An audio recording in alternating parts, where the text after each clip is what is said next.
As-Sunnah, As-Sunnah, As-Sunnah Foundation. As-Sunnah, As-Sunnah, As-Sunnah Foundation. আসসালামু আলাইকুম ওয়া রাহমাতুল্লাহি ওয়া বারাকাতুহু। আলহামদুলিল্লাহ ওয়াসসালাতু ওয়াসসালামু আলা রাসূলিল্লাহ ওয়া আলা আলিহি ওয়া আসহাবিহি ওয়া মান তাবিআ বিহুদাহ আম্মা বাদ। সুপ্রিয় দর্শক শ্রোতা ভাই বোন, দেশ কিংবা প্রবাস যে যেখান থেকে দেখছেন, আপনাদের সকলকে সাদর আমন্ত্রণ জানাচ্ছি আস-সুন্নাহ ফাউন্ডেশনের স্টুডিও থেকে। আপনারা দেখছেন আস-সুন্নাহ ফাউন্ডেশন আয়োজিত সাপ্তাহিক সরাসরি প্রশ্ন উত্তরমূলক অনুষ্ঠান শরীআহ সমাধানের 226তম পর্ব। প্রিয় দর্শক, আলহামদুলিল্লাহ আমরা 200 পর্ব ইতোমধ্যে সম্পন্ন করেছি এই লাইভ অনুষ্ঠানটির।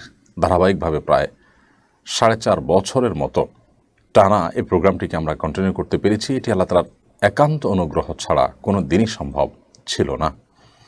এ ধরনের প্রশ্নোত্তরের অনুষ্ঠান 4-5 বছর ধরে টানা করতে থাকা এবং নির্বিচ্ছিন্নভাবে সেটি অব্যাহত থাকা, এটি সন্দেহাতীতভাবে সম্মানিত দর্শক শ্রোতা মণ্ডলীর আগ্রহ, তাদের আন্তরিকতা এবং তাদের লেগে থাকা ছাড়া কোনো দিনই সম্ভব হতো না। আলহামদুলিল্লাহ, আপনাদের সকলের প্রচেষ্টা এখানে ছিল। আল্লাহ তাআলা সবাইকে এর জন্য সর্বোত্তম বিনিময় দান করুন।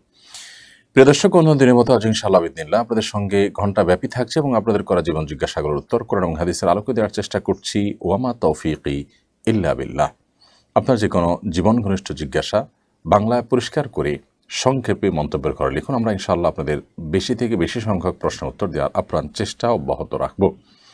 আপনারা আমাদের এই লাইভ অনুষ্ঠানটি দেখতে পাচ্ছেন আমাদের ভেরিফাইড ফেসবুক পেজে, আস-সুন্নাহ ফাউন্ডেশনের ভেরিফাইড ফেসবুক পেজে এবং আমাদের ভেরিফাইড ইউটিউব চ্যানেল এবং অন্যান্য পেজ ও চ্যানেল সমূহ একযোগে যে কোনো জায়গায় প্রশ্ন করবেন ইনশাআল্লাহ বিদিনিল্লাহ, সেখান থেকে আমরা আপনাদের প্রশ্নগুলোকে কালেক্ট করে উত্তর দেওয়ার চেষ্টা অব্যাহত রাখব। প্রিয় দর্শক, লাইভের শুরুতে আমরা আস-সুন্নাহ ফাউন্ডেশনের কোনো আপডেট থাকলে আপনাদেরকে সাধারণত দিয়ে থাকি। আজকে আপনাদেরকে দেওয়ার মতো সবচাইতে গুরুত্বপূর্ণ এবং সবচেয়ে প্রয়োজনীয় আপডেট হলো, আপনারা জানেন যে আমরা 2024-এর রমাদান থেকে 2025-এর রমাদান পর্যন্ত এই পুরো বছরকে কোরআন বর্ষ বা কোরআন ইয়ার ঘোষণা আমরা দিয়েছি। এই কোরআন বর্ষ যেটি আমরা ঘোষণা দিয়েছি, সেই ঘোষণার আলোকে 6 ধাপে আমরা কোরআনে কারিমের পরীক্ষা নেওয়ার কথা বলেছি। অর্থাৎ প্রতি 2 মাসে 6 পারা করে আপনারা কোরআনে কারিম অর্থ সহকারে বুঝে তেলাওয়াত করবেন এবং মাস শেষে আমরা ইনশাআল্লাহ বিদিনিল্লাহ 6 পারা থেকে শুধু তর্জমা থেকে, তাফসীর থেকে না, তর্জমা থেকে আপনাদেরকে প্রশ্ন করব। সে প্রশ্নের সঠিক উত্তরদাতা যারা হবেন তাদের মধ্য থেকে বিজয়ীরা পুরস্কার পাবেন প্রায় 15 লক্ষ টাকার পুরস্কার। 3টি ওমরা সহ আরও নানাবিধ পুরস্কার রয়েছে। এর মধ্যে একটি মুসলিম ফ্যামিলিতে যতগুলো বই দরকার, শিশু থেকে নারী থেকে নিয়ে পুরো ফ্যামিলির সবার জন্য যা যা দরকার তার সম্পূর্ণ বই আমরা আপনাদেরকে উপহার হিসাবে দেব ইনশাআল্লাহ তাআলা, যারা বিজয়ী হবেন তাদেরকে। সো যদি আমরা পুরস্কার নাও জিতি, এই কম্পিটিশনে অংশগ্রহণ করাটাই একটি ইবাদত। আবার সেই সাথে কোরআনে কারিমের শুরু থেকে শেষ পর্যন্ত একবার অর্থ সহকারে বোঝা, আল্লাহ তাআলা কী বলেছেন সেটি জানার চেষ্টা করা, এটির আলাদা গুরুত্ব রয়েছে। একজন মুসলিম হিসাবে তাৎপর্য আমরা কেউই অস্বীকার করতে পারবো না। নানা কারণে এটি আমাদের হয়ে ওঠে না, কিন্তু এই কম্পিটিশনের সাথে নিজেকে ইনভলভ করে ফেললে খুব সহজেই পুরো 30 পারা কোরআন আমরা পড়ে ফেলতে পারি। প্রথম ধাপের পরীক্ষা ইনশাআল্লাহ এই যে আসছে মের শেষ শুক্রবার বাদ ফজর ইনশাআল্লাহ অনুষ্ঠিত হবে এবং মের শেষ শুক্রবার আমি যতটুকু মনে পড়ে এবং দেখছি আমি, সেটা হলো 31শে মে, অর্থাৎ মের একেবারে শেষ দিনটিতে হচ্ছে বাদ ফজর ইনশাআল্লাহ প্রথম 6 পারা থেকে প্রশ্ন করা হবে। ইতিমধ্যে প্রশ্ন কমপ্লিট হয়ে গেছে আমার কাছে, প্রশ্ন আমি দেখে ফেলেছি আলহামদুলিল্লাহ। খুবই সহজ সরল প্রশ্ন, একটি মক পরীক্ষা নেওয়া হয়েছে। সেই পরীক্ষা থেকে আপনারা ধারণা নিয়েছেন যে কীরকম প্রশ্ন হতে পারে। ইনশাআল্লাহ আপনারা সবাই অংশগ্রহণ করবেন এবং ধাপে ধাপে এভাবে পুরো কোরআনকে আমরা 2 মাস করে আপনাদেরকে 6 পারা করে প্রতি 2 মাসে পড়ে এবং পরীক্ষারই আমরা ইনশাআল্লাহ শেষ করব। আল্লাহ তাআলা আমাদের সবাইকে কোরআনের জ্ঞানে আলোকিত হওয়ার, নবী করিম সাল্লাল্লাহু আলাইহি ওয়াসাল্লামের সুন্নাত রাসূলের জ্ঞানে আলোকিত হওয়ার তৌফিক দান করুন। প্রিয় দর্শক, এছাড়াও আস-সুন্নাহ ফাউন্ডেশনের আরও কিছু টুকরো আপডেট ছিল যেগুলো দেওয়ার মতো, কিন্তু আর বিলম্ব করছি না, যেহেতু বেশ খানিকটা সময় আমাদের ইতিমধ্যে অতিবাহিত হয়ে গেছে। আমরা আপনাদের যে সমস্ত প্রশ্ন ইতিমধ্যে পেয়েছি সেগুলোর উত্তর দেওয়ার পালায় প্রবেশ করতে চাই। যে সমস্ত প্রশ্ন আমাদের কাছে ইতিমধ্যে আসছে, এর মধ্যে আশিকুর রহমান মোল্লা আপনি লিখেছেন, আমি অনলাইনে আম বিক্রি করি, যেহেতু আমি আমে প্রিজারভেটিভ ব্যবহার করি না, ফলে আম ক্রেতার ঠিকানায় পৌঁছতে 2-1টা আম নষ্ট হতে পারে। এর ক্ষতিপূরণ কে দিবে, ক্রেতা নাকি বিক্রেতা? খুবই সময়োপযোগী এবং প্রাসঙ্গিক একটি প্রশ্ন। ইতিমধ্যে সাতক্ষীরা অঞ্চলের যে আমগুলো সেগুলো পড়া শুরু হয়েছে সরকারিভাবে এবং সেগুলো বিক্রি করা শুরু হয়েছে, কিন্তু কিছুদিনের মধ্যে হয়তো রাজশাহীর আমগুলো কেনাবেচা শুরু হবে। যারা অনলাইনে আম কেনা বেচার কাজ করেন তাদের জন্য খুব গুরুত্বপূর্ণ বিষয়টি, যদি বিক্রেতা তিনি আম ক্রেতার ঘর পর্যন্ত পৌঁছে দেওয়ার দায়িত্ব নেন, অর্থাৎ ডেলিভারিটা তার দায়িত্বে থাকে, ক্রেতা কেনার সময় এভাবে কিনেন যে আম আপনি আমাকে পৌঁছে দিবেন, তাহলে সেক্ষেত্রে যদি আম নষ্ট হয়ে যায়, পচে যায়, তাহলে সেক্ষেত্রে তার দায়ভার ক্রেতাকে বহন করতে হবে। অর্থাৎ যেহেতু আমি বিক্রেতাকে বহন করতে হবে। আমি ক্রেতা হিসাবে যেহেতু আমি বিক্রেতাকে বলেছি যে আপনি আমাকে আমটা বাসায় পৌঁছে দিবেন, তার বিনিময়ে আপনাকে পার কেজি আমি এত টাকা করে দেবো। 10 কেজি আম 20 কেজি আমি অর্ডার করেছি, আপনি আমার বাসায় পৌঁছে দিবেন এই শর্তে। সো বাসায় পৌঁছে দেওয়াটা আপনার দায়িত্বের মধ্যে পড়ে। এখন পৌঁছাতে আপনার কাজ হলো বাসা পর্যন্ত আমাকে ফ্রেশ 10 কেজি আম পৌঁছে দিবেন বা 20 কেজি আম যেটা কিনেছি সেটা পৌঁছে দিবেন।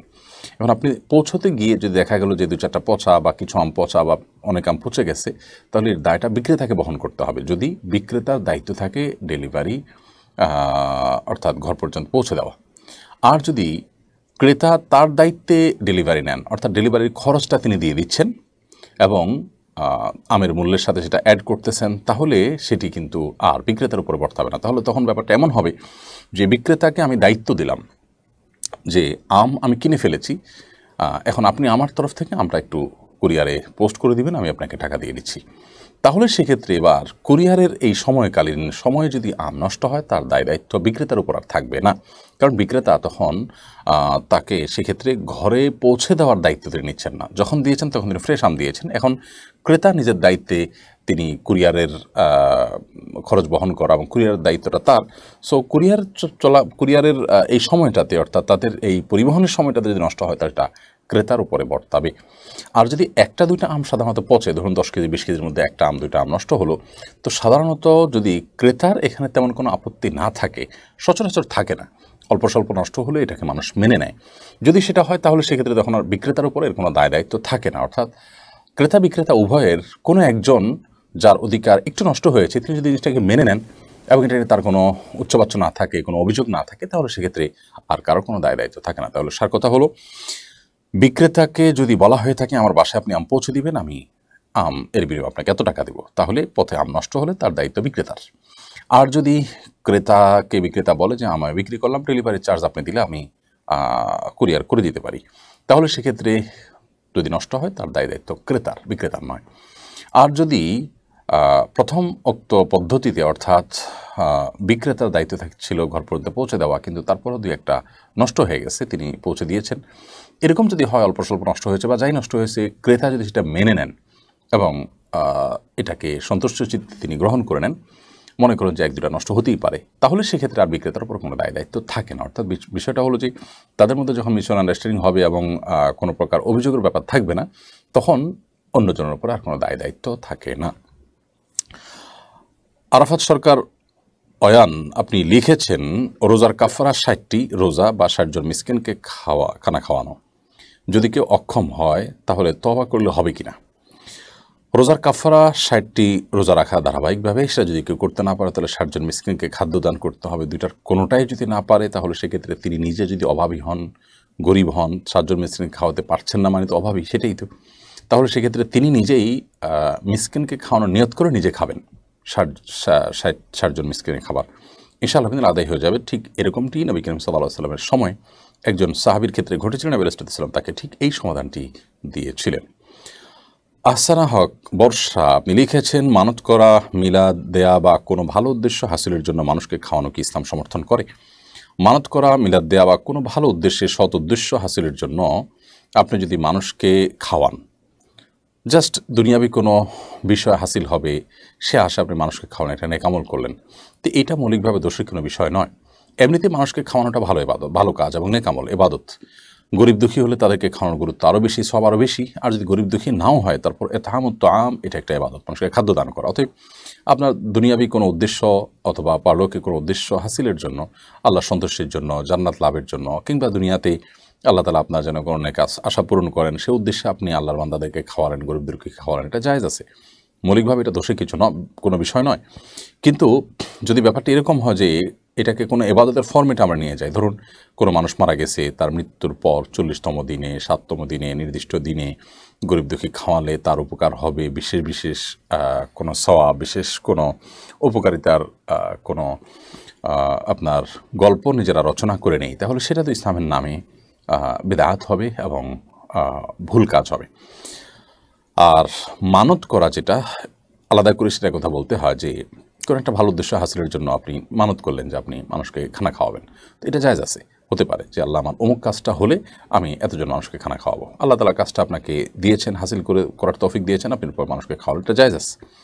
আর মিলাদ দেয়া বলতে আমরা সাধারণত যেটা বুঝি যে মিলাদ, কিয়াম, নবী সাল্লাল্লাহু আলাইহি ওয়াসাল্লামের দুরূদ জন্য একত্রিত হওয়া, তো নবী করিম সাল্লাল্লাহু আলাইহি ওয়াসাল্লামের দুরূদ পাঠ করা খুবই ভালো কাজ, কিন্তু এর জন্য একত্রিত হওয়ার কোনো নির্দেশ নেই, এটি ইন্ডিভিজুয়াল ইবাদত। কোরআন হাদিসে কোথাও একত্রিত হওয়ার যেহেতু নির্দেশ নেই, অতএব দুরূদ পাঠের জন্য সবাইকে ডেকে একত্র করাটা এটা কোরআন হাদিসের নির্দেশনার সাথে সঙ্গতিপূর্ণ নয়। কেউ বলতে পারেন যে নবী সাল্লাল্লাহু আলাইহি ওয়াসাল্লামের হাদিসে তো একত্র আর আলাদা করে কথা বলা নেই, তাহলে আপনি কেন ফিক্স করছেন? আসলে যে বিষয় একত্রে বা আলাদা কোনোভাবে বলা নেই, সে বিষয়ে যে কোনোভাবে হবে, কাকতালীয়ভাবে একত্র হয়ে গেলে সমস্যা হবে না, কিন্তু একত্র হওয়াটাকে গুরুত্বপূর্ণ মনে করে মানুষকে ডেকে একত্র হয়ে তারপরে কোনো কাজ করলে তখন হাদিস যেটাকে কোনো প্রকার ফরম্যাটে ফিক্স করে দেন, সেটাকে একটা ফরম্যাটে ফিক্স করা হয়, সেজন্য এটি বিদআতে পরিগণিত হতে পারে যখন মানুষ সেটাকে ওই রকম ফরম্যাটে করাটাকে জরুরি মনে করবে বা ওটাকে সিস্টেম বানিয়ে নিবে। এমনিতে মানুষকে খাদ্য দান করা খুবই ভালো কাজ এবং সওয়াবের কাজ। সাজ্জাদ কারিম আপনি লিখেছেন, সরকারি প্রতিষ্ঠানের জিপিএফ, সিপিএফ এর সুদ আবেদন করে বন্ধ রাখার পরও জমানো টাকা উক্ত প্রতিষ্ঠান সুদি কারবারে বিনিয়োগ করলে এর জন্য আমি সুদের কারবার অন্তর্ভুক্ত হব কিনা? যেহেতু জিপিএফ ফান্ডের টাকা আমরা সাধারণত তুলতে পারি না এবং আমাদের হাতে নয় বিষয়গুলো, যার কারণে এই টাকাটা যদি কর্তৃপক্ষ আমাদের বেতন থেকে কাটা টাকাটা তারা যদি এমন কোনো কাজে ব্যয় করেন যেটি আসলে শরিয়াসম্মত নয়, এটা দায়িত্ব একান্ত তাদের, যেহেতু আমি তাদেরকে সে পারমিশন দেইনি এবং এটি আমার হাতেও নয়, অতএব ইনশাআল্লাহ এর জন্য চাকরিজীবী নিজে দায়ী থাকবেন না। আবু সাইদ লিখেছেন, যারা মেরিনে জব করেন, আমরা মহাসাগরের মধ্যে 5 ওয়াক্ত নামাজ সব সময় পড়তে পারি না, অনেক সময় সাগর উত্তাল থাকে আর জামাতের সাথে সব সময় পড়ার মতো পরিস্থিতিও থাকে না, আর ঈদ ও জুমার নামাজ পড়ার মতো এমন হুজুরও আমাদের জাহাজের মধ্যে অনেক সময় থাকেন না।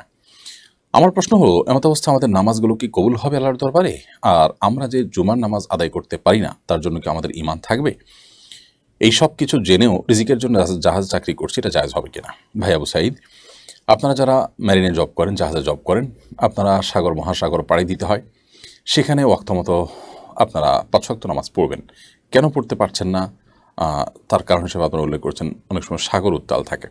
সাগর উত্তাল থাকলে এই অবস্থায় আপনার যদি ওয়াশরুম সারার প্রয়োজন হয় সেটা আপনি তো নিশ্চয়ই সারবেন, তাহলে নামাজের ক্ষেত্রে কেন এই প্রশ্ন আসবে যে আমরা সাগর উত্তাল থাকার কারণে নামাজ পড়তে পারছি না? আপনি আর যাই হোক অন্তত ফরজ নামাজটুকু পড়ে নেবেন। যদি একটা দায়িত্বে একাধিক ব্যক্তি থাকেন তাহলে একজনকে দায়িত্বে রেখে আরেকজনের ফাঁকে নামাজ পড়ে ফেলবেন। সুন্নত পড়তে পারছেন না, শুধু ফরজটুকু পড়ে নেবেন।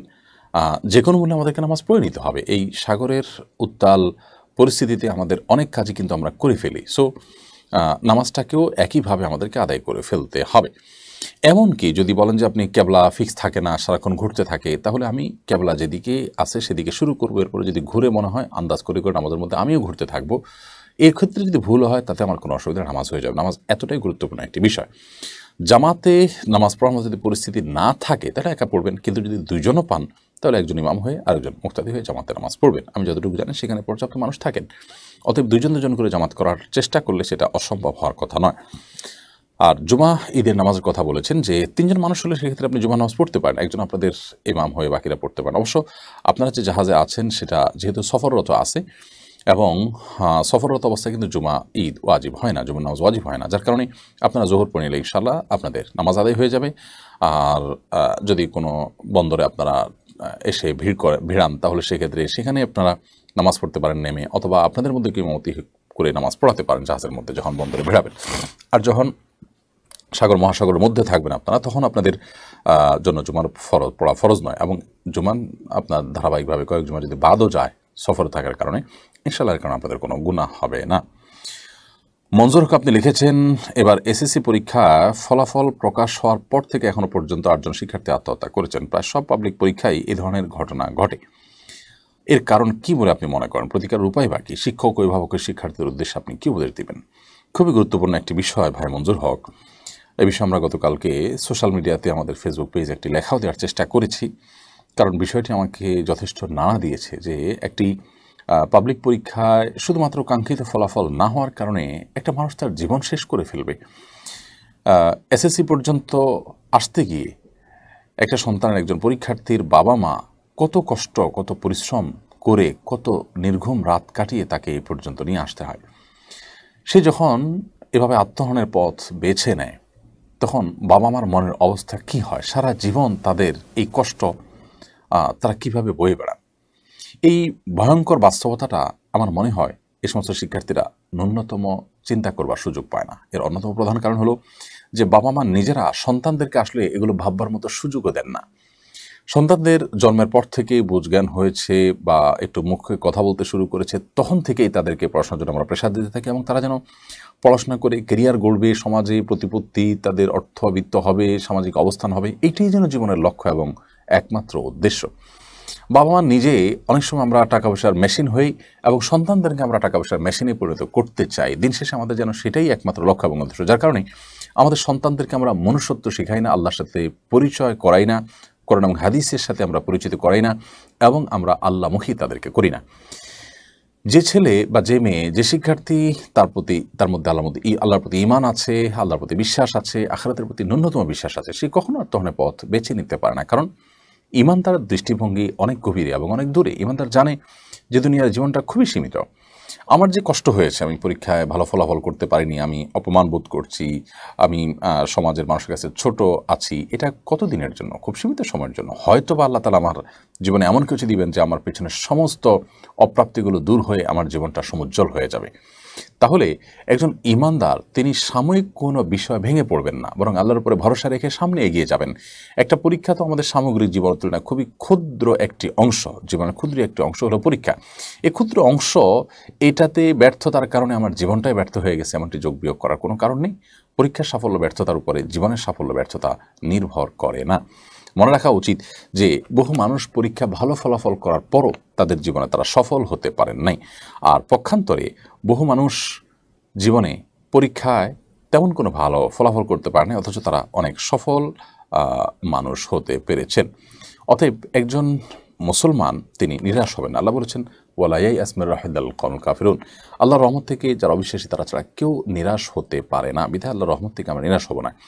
এই পরিস্থিতির অন্যতম প্রধান কারণ হলো আমাদের সন্তানদের ধর্মহীনতা, তাদের নৈতিক শিক্ষার অভাব, ধর্মীয় শিক্ষার অভাব, তাদের তাকওয়া এবং আল্লাহভীতির অভাব। যদি সেটা থাকতো তাহলে তারা এই অবস্থায় যেত না। কারণ আত্মহত্যা করা মহা অপরাধ। যিনি আত্মহত্যা করছেন, তিনি আত্মহত্যা কেন করছেন? কষ্ট দূর হওয়ার জন্য, যে কষ্ট তিনি সইতে পারছেন না।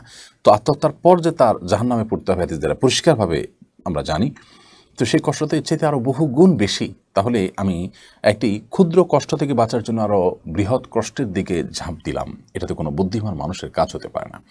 অতএব এই জায়গা থেকে আমাদের সরে আসা উচিত, এই মানসিকতা আমাদের ত্যাগ করা উচিত। আমাদের শিক্ষার্থীদের মধ্যে ঈমানের দুর্বলতা, নবী করিম সাল্লাল্লাহু আলাইহি ওয়াসাল্লামের হাদিসগুলো না জানা বা সেগুলোর প্রতি আস্থা এবং ভরসা এবং বিশ্বাসের জায়গাটা দুর্বল হওয়ার কারণে কিন্তু এই দুরবস্থা হচ্ছে।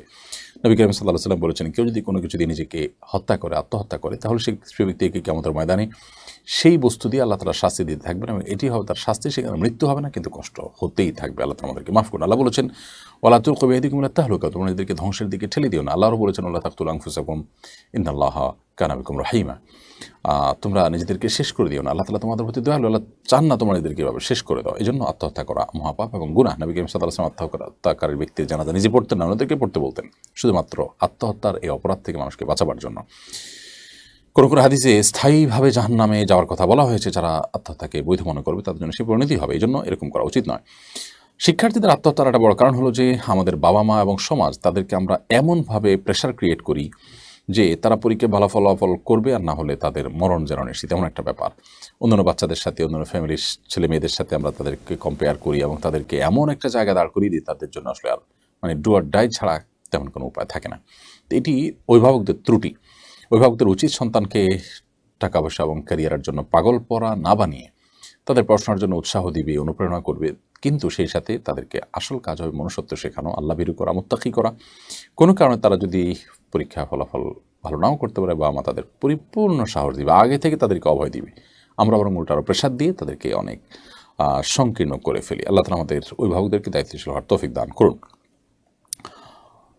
আশিক মণ্ডল আপনি লিখেছেন, মোজার উপরে মাছের জন্য কি নির্দিষ্ট মোজা আছে নাকি সকল মোজাতেই মাছের জায়েজ হবে? নবী করিম সাল্লাল্লাহু আলাইহি সাল্লামের সময় যে মোজা ছিল সচরাচর সেটি আসলে চামড়ার মোজা ছিল। এজন্য ফোকাহে আহনাফ বা হানাফি মাযহাবের মতে চামড়া মোজার উপর মাসা করতে হবে। হ্যাঁ, চামড়া মোজার বাইরে মোজার উপরে মাসা করা হতে পারে যদি সেটার মূল অংশটা আপনার থাকে এবং দীর্ঘ পথ সেটা পরে যদি আপনার হাঁটা যায়, তাতে কোনো প্রকার কাপড়ে মোজাই কিন্তু সেটা অনেক পথ হাঁটা যাবে, 1 মাইল পর্যন্ত হাঁটতে পারবেন, কোনো অসুবিধা হবে না, ছিঁড়ে যাবে না, এবং সেটার উপরে যদি আপনি পানি দেন সেটা আপনার মানে উপরে ভিজা অংশ ভেতর পর্যন্ত যাবে না, পানি ভিতর পর্যন্ত যাবে না, অনেক পুরু যদি মোজা হয় সেক্ষেত্রে সেটার উপরে মাসা করা জায়েজ আছে বলেছেন। যদি এক্ষেত্রে আরবের উলামা ইকরাম, সৌদি আরবের উলামা ইকরাম তারা যথেষ্ট শিথিল শর্ত দেন, যে কোনো সাধারণ কাপড়ের মোজা যেটা ছেঁড়া না, ভেতরে দেখা যায় না, এটার উপর মাসা করাকে তারা জায়েজ বলেন। তো নিরাপদ হলো চামড়া মোজার উপর মাসা করা।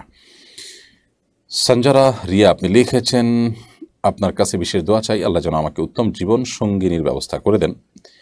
দিনহীনদের প্রস্তাব এড়িয়ে চলতে গিয়ে বয়স বেড়ে যাচ্ছে, সাথে রোগ ব্যাধিও বাড়ছে। বোন সঞ্জারা, আল্লাহ রাব্বুল আলামিন আপনার মনের বাসনা পূরণ করে দিন। আল্লাহ আপনাকে ভালো নেককার এবং দিনদার মুত্তাকি জীবন সঙ্গীর ব্যবস্থা করে দিন, আমরা দোয়া করি। এবং এক্ষেত্রে দিনী সার্কেলগুলোর সাথে আমাদের যোগাযোগটা খুব গুরুত্বপূর্ণ। যখন দিনী সার্কেল, দিনী সোসাইটি এবং দিনী আপনার যে পরিবেশ সেটার সাথে আমরা ইনভলভ হব, তখন আমাদের সেই চেইনে ভালো মানুষের সন্ধান পাওয়াটা অনেক বেশি সহজ হবে ইনশাআল্লাহ তাআলা। এমডি আলহাজ হোসেন আপনি লিখেছেন, অনেকে বলে সোনালী গম্বুজ, এটা আসলে মসজিদে আকসা নয়, এর ভিতরে রয়েছে আসলটা, সত্যটা জানতে চাই। হ্যাঁ, এটা ঠিক যে ফিলিস্তিনে মসজিদে আকসার আশেপাশে আরও 1-2টি মসজিদ রয়েছে যেগুলো আসলে মসজিদে আকসা নয়, এগুলো পরবর্তীতে ইসলামের সোনালী যুগের স্বর্ণমানব বিভিন্ন শাসকবর্গের সময় তৈরি হয়েছে। তো এটা তো এখন ছবি নাই যে আমি আপনাকে দেখিয়ে দিতাম, তবে এটা ঠিক যে মসজিদে আকসা আর ওখানে আপনার বড় যে গম্বুজ বিশিষ্ট, যেটাকে মসজিদে আকসা হিসেবে আমরা অনেক সময় পরিচিত করা বা দেখাই, সেটি আসলে এক নয়, তবে হ্যাঁ একই চৌহদ্দিতেই কাছাকাছি অবস্থিত। নাজিয়া নাজমুল আপনি লিখেছেন, গৃহকর্মীর কোনো শক্ত অভিভাবক নেই, তার বিয়ের জন্য জাকাতের টাকা জমা করে রাখতে পারবো কিনা? গৃহকর্মীর ওরকম দায়িত্বশীল কোনো অভিভাবক না থাকলে আপনি নিজে অভিভাবক হলেন, সেক্ষেত্রে তার বিয়ের জন্য জাকাতের টাকা রেখে দিতে পারেন, কোনো অসুবিধা নেই। সেক্ষেত্রে এমনভাবে রাখবেন যে তাকে মালিক বানিয়ে দিলেন, সে হয়তো নষ্ট করে ফেলবে, সেই সাথে আপনি তদারকি করলেন, অথবা আপনার কাছে রাখলেও আপনি অ্যাজ এ অভিভাবক তার জন্য অ্যাকাউন্টগুলো আলাদা রাখলেন, আপনি তদারকি করলেন, সেই চেষ্টা করলেন। কিন্তু জাকাতের টাকা যতক্ষণ পর্যন্ত অভাবীর হাতে আপনি হস্তান্তর করে না দেবেন, ততক্ষণ পর্যন্ত আপনি তার দায়মুক্ত হবেন না, জাকাত আদায় হবে না। এক্ষেত্রে তার অ্যাকাউন্ট খুলে জাকাতের টাকা সেখানে রাখলেন এবং অ্যাকাউন্ট আপনি নিয়ন্ত্রণ করলেন, আপনার কাছে চেক বই থাকলো ইত্যাদি, সে যাতে নষ্ট না করে ফেলে সেদিকটা খেয়াল করলেন, সেটা আপনি করতে পারেন। মফিজুল ইসলাম আপনি লিখেছেন, আসন্না ফাউন্ডেশন কি এবছরও সবার জন্য কোরবানি প্রকল্প বাস্তবায়ন করবে? আমি একজন প্রবাসী, এখানে কোরবানি করার সুযোগ নেই, এজন্য আমি আমার কোরবানি ফাউন্ডেশনের মাধ্যমে বাস্তবায়ন করতে চাই, কিভাবে পেমেন্ট করব জানাবেন। ভাই মফিজুল ইসলাম, আল্লাহ তাআলা আপনার প্রতি রহম করুন। সবার জন্য কোরবানি প্রকল্প ফাউন্ডেশনের একটি নিয়মিত প্রকল্প, প্রতি বছর আমরা এটি হাতে নিয়ে থাকি এবং আলহামদুলিল্লাহ শত শত অভাবী দুস্থ গরিব মানুষদের তাদের পুষ্টির যোগান হয়ে থাকে আমাদের এই সবার জন্য কোরবানি থেকে। সেই সাথে যারা প্রবাসে থাকেন অথবা দেশে থাকেন কিন্তু নিজেদের কোরবানি নিজেদের করা কঠিন হয় নানা কারণে, তাদের পক্ষ থেকে আমরা কোরবানির দায়িত্বটা পালন করে থাকি ইনশাআল্লাহ বিদিনিল্লাহ। যথারীতি এবারও সবার জন্য কোরবানির প্রকল্পটি আমরা বাস্তবায়ন করব। আপনারা যারা প্রবাসে আছেন বা যারা নিজের কোরবানি আমাদের মাধ্যমে করাতে চান, আমরা আপনাদের কোরবানিগুলোকে দেশের প্রত্যন্ত অঞ্চলে, বিশেষ করে গরিব এলাকাগুলোতে কোরবানি করে তার গোশত গরিবদের মধ্যে বিতরণ করবো। আপনাদের তরফ থেকে আমরা কোরবানি করবো ইনশাআল্লাহ তাআলা। এবং কোরবানি এমন একটি ইবাদত যেখানে প্রতিনিধির মাধ্যমে সেটি কিন্তু সম্পাদন করা যায়। সো আপনি আমাদেরকে টাকা দেওয়ার পর আমরা আপনার পক্ষ থেকে সেটি যখন জবে করে দিব ইনশাআল্লাহ কোরবানি হয়ে যাবে এবং আপনার তরফ থেকে আমরা গোশতগুলো গরিব অভাবী মানুষকে পৌঁছে দেব ইনশাআল্লাহ তাআলা। খুব শীঘ্রই আমরা এই বিষয়ে আপনাদেরকে ঘোষণা দিতে যাচ্ছি। তোবা এআরডি থেকে আপনি লিখেছেন, আমার বাবা 1 মাস হলো ইন্তেকাল করেছেন, শুনেছি মেয়েরা কবরস্থানে যেতে পারে না, কিন্তু আমার বাবার কোনো ছেলে সন্তান নেই, আমরা 2 বোন। এমন কোনো লোক নেই যে আমার বাবার কবর জিয়ারত করবে আর দেখে শুনে রাখার লোক নেই। আমাদের কি করণীয়? বন্ধুবা, আল্লাহ তাআলা আপনার বাবার প্রতি রহম করুন এবং তাকে জান্নাতুল ফেরদৌসের মেহমান হিসেবে কবুল করুন। আমরা মনে প্রাণে তার জন্য দোয়া করি। আল্লাহ রাব্বুল আলামিন আপনার বাবাকে মাগফিরাত নসিব করুন, আপনাদের শোককে আল্লাহ তাআলা সইবার মতো শক্তি সামর্থ্য দান করুন। আর মেয়েদের জন্য কবর জিয়ারত করার নিষেধাজ্ঞার বিষয় হলো, আমাদের দুটি মত রয়েছে। অনেক ওলামা একরাম বলেছেন যে অত্যধিক পরিমাণে কবর জিয়ারত করার পরে হাদিসে নিষেধাজ্ঞা রয়েছে, মাঝে মধ্যে গেলে সেটা নিষেধ নয়, তবে নিরাপদ হলো মেয়েরা আসলে কবরস্থানের ভিতরে প্রবেশ না করা। সেক্ষেত্রে কবরস্থানে যে এরিয়া আছে, বাউন্ডারি আছে, তার বাইরে থেকে আপনি মনের যে আবেগ আছে সেটির কারণে হয়তো বাবার কবর দেখলেন মাঝে মধ্যে কখনো কালে ভদ্রে, এটা আপনি করতে পারেন। আর বাহির থেকে আপনি দোয়া করবেন। দোয়ার জন্য আসলে কবরের পাশে যেই দোয়া করতে হবে এটা কোনো জরুরি বিষয় নয়। সেই সাথে যদি কোনো ভিড় না থাকে লোকজনের, তাহলে সেক্ষেত্রে আপনি যদি নিজেকে কন্ট্রোল করতে পারেন, আপনি যান, যেহেতু আপনার অন্য কোনো লোকজন নাই, জাস্ট সালাম পেশ করলেন, সেটি অনেক ওলামাদের মতে, অনেক ইমামদের মতে জায়েজ আছে। তবে আমরা আগে যেটা বলেছি যে নিরাপদ হলো এক্ষেত্রে আপনি কবরস্থানে না গিয়ে দূর থেকে তার জন্য দোয়া করা এবং সালাম পেশ করা। আর রক্ষণাবেক্ষণ তো আসলে এমন কোনো ব্যাপার নাই, সেটা অন্য কোনো লোক দিয়ে টাকা দিয়ে আপনি করতে পারবেন।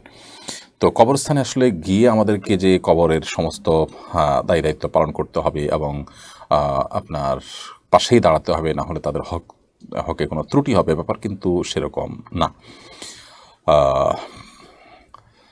TH তারেক আপনি লিখেছেন, শরীরের লোম যেমন হাতে পায়ের লোম বা পেটের লোম পরিষ্কার করলে কি গুনাহ হবে? শরীরের অবাঞ্ছিত লোম যেগুলো পরিষ্কার করার জন্য হাদিসে পরিষ্কার নির্দেশনা রয়েছে, সেগুলো তো আমরা পরিষ্কার করবই। যেমন আমাদের যে সমস্ত আপনার বগলের নিচে, নাভির নিচে পশম আছে, নখ আছে, মোচ আছে, এগুলো কাটার পরে পরিষ্কারভাবে নির্দেশনা রয়েছে নবী করিম সাল্লাল্লাহু আলাইহি ওয়াসাল্লাম। এগুলোকে সুনানুল ফিতরাহ বা প্রকৃতিগত সুন্নাহর অন্তর্ভুক্ত বলা হয়েছে। সমস্ত নবী রাসূলগণ এই সুন্নাহ পালন করেছেন। সেই জায়গা থেকে আমরা সেই লোমগুলো তো পরিষ্কার করবই। এর বাইরে আপনার শরীরের কোনো লোম, ধরুন আপনার হাতের লোম, পায়ের লোম, যেগুলা হয়তো এত বেশি হয়েছে যেটা অস্বাভাবিক পর্যায়ের, অসুস্থতার পর্যায়ের, যেটা আমাদের জন্য অসহনীয় পর্যায়ে, এরকম যদি হয়, তাহলে সেক্ষেত্রে সেইগুলো যদি আপনি কাটেন, তাহলে সেটা জায়েজ হবে, বা সেগুলো রিমুভ করার কোনো ব্যবস্থা করেন যে এগুলো আমার জন্য অনেক বেশি হয়ে গেছে। স্বাভাবিক যদি হয়, তাহলে সেক্ষেত্রে সেগুলো রিমুভ করার জন্য বিশেষ কোনো প্রচেষ্টা আমাদের এর কোনো প্রয়োজন নেই। এরপরে যদি এমন হয় যে স্বাভাবিক পশম, সেগুলো আসলে কাটার কোনো নির্দেশও নেই এবং এটা আপনার জন্য বিরক্তিকর নয়, কিন্তু তারপরে সেগুলো আপনি কাটছেন, তাহলে সেটা আবার কাটা অনুচিত হবে। বিশেষ করে যদি সেটা এ পর্যায়ের হয় যে আল্লাহর সৃষ্টিতে পরিবর্তন, যেমন ব্রু প্লাকের ব্যাপারটা যেমন রয়েছে, তারপরে এমন পশম রয়েছে যে সেগুলো কেটে একেবারে আপনি এমন করছেন যে দেখতেই বোঝা যায় যে আপনি এটাকে পরিবর্তন করে ফেলেছেন, তাহলে তাগয়ির খালকিল্লাহ বা আল্লাহ সৃষ্টিতে পরিবর্তন হওয়ার মতো করে কোনো কিছু করা জায়েজ নয়। সেই লেভেলে হলে সেটা নিষিদ্ধ হবে। এটা নির্ভর করে যে আপনি কী করছেন, কতটুকু করছেন, সেটা দেখতে কেমন হচ্ছে, বিশেষ করে সেটা অমুসলিম কারোর সাথে সাদৃশ্য গ্রহণ হচ্ছে কিনা। যদি সেটা হয়, সাদৃশ্য যদি হয় তাদের সাথে, তাহলে সেক্ষেত্রে সেটা না জায়েজ হতে পারে। এমনিতে কমন কথা হলো, যেগুলো পরিষ্কার করার নির্দেশনা রয়েছে নাভির নিচে, বগলের নিচে এবং মোচ ইত্যাদি, সেগুলো তো আমরা পরিষ্কার করবই। এর বাইরে অন্য যেগুলো আছে সেগুলো বিরক্তিকর পর্যায়ে হলে তখন সেক্ষেত্রে সেগুলো আমরা রিমুভ করতে পারি। এমডি মেহেদি হাসান ইমন আপনি লিখেছেন, আমার বন্ধু ড্রাইভিং লাইসেন্স বানিয়েছে, কিন্তু সে ড্রাইভিংয়ের কোনো পরীক্ষা দেয় নাই। সে দালালদের মাধ্যমে টাকা দিয়ে ড্রাইভিং লাইসেন্স করেছে। এখন সে এই লাইসেন্স দিয়ে হালাল পথে ইনকাম করলে তার ইনকাম হালাল হবে কিনা? ইনকাম হালাল হবে, কিন্তু তিনি যে কাজ করেছেন সেটি গুনাহের কাজ করেছেন। আল্লাহ তাআলা আমাদেরকে মাফ করুন। এর জন্য ইস্তেগফার করতে হবে, তওবা করতে হবে। জীবনে কখনো ইচ্ছাকৃতভাবে একান্ত নিরুপায় হয়ে দেয়ালে পিঠ ঠেকে গেছে, নিজে জুলুমের শিকার, সেখান থেকে বাঁচার জন্য তাকে ঘুষ দিতে হয়েছে, এরকম পরিস্থিতি ছাড়া তিনি ঘুষ দিতে যাবেন না। সামান্য একটু কষ্ট করতে হবে, সিরিয়াল ধরতে হবে, একটু পরিশ্রম করতে হবে, শিখতে হবে, জাস্ট এইটুকু থেকে বাঁচার জন্য যদি আমরা কেউ এরকম পদ্ধতি অবলম্বন করি, তাহলে সেটা নাজায়েজ হবে। অনেক সরকারি কাজে আমরা একটু ঝামেলা এড়াতে গিয়ে কিন্তু ঘুষ দিয়ে ফেলি। হ্যাঁ, কিছু কিছু কাজ আছে যেখানে হয়তো বা এমন কোনো ব্যক্তির হাতে আছে, এমন কোনো কাজ যেখানে আমি টাকা দেওয়া ছাড়া কাজটা হবেই না, আর যদি হতে যায় সেক্ষেত্রে আমার ভোগান্তি এত বেশি হবে যেটা সীমার বাইরে, এই লেভেলের সমস্যা হলে তখন ভিন্ন কথা। কিন্তু নর্মাল যে নেসেসারি কষ্ট, ধরুন আধা ঘন্টা 1 ঘন্টা সিরিয়াল ধরতে হবে, আমাকে একদিনের জায়গায় 2 দিন যেতে হবে, এই জিনিসগুলো মানে নিয়মেরই অংশ। তাহলে সেটা এড়াবার জন্য আমি ঘুষ দিয়ে যদি শর্টকাট ওয়েতে কাজ করে ফেলি, বিশেষ করে পরীক্ষা ইত্যাদি এড়াই, তাহলে সেক্ষেত্রে অবশ্যই এর কারণে গুনাহ হবে এবং ঘুষ দেওয়া, অনৈতিকতা, মিথ্যা, এই সব অপরাধগুলো এখানে জড়িয়ে থাকবে। এই জন্য এগুলোর জন্য আল্লাহর কাছে ইস্তেগফার করতে হবে, ভবিষ্যতে না করার সংকল্প করতে হবে। তবে সেই লাইসেন্স দিয়ে পরবর্তীতে তিনি যদি সঠিকভাবে গাড়ি চালান এবং হালাল কাজ করেন, বৈধ কোনো কাজ করেন, তাতে ইনশাআল্লাহ বিদিনিল্লাহ তার উপার্জন হারাম হয়ে যাবে না। প্রিয় দর্শক, দেখতে দেখতে আমরা অনুষ্ঠানের ঠিক মাঝামাঝি পর্যায়ে চলে এসেছি। সময় হয়েছে ছোট্ট একটি বিরতিতে যাওয়ার। ইনশাআল্লাহ বিরতির পর আবারও ফিরে আসছি শরীর সমাধান অনুষ্ঠানে। আশা করছি আমাদের সঙ্গেই থাকবেন ইনশাআল্লাহ তাআলা। কুরআন মানব জাতির মুক্তির সনদ, কুরআন আমাদের গাইডবুক। অথচ সমাজের খুব কম মানুষই কোরআন বোঝেন বা বোঝার চেষ্টা করেন।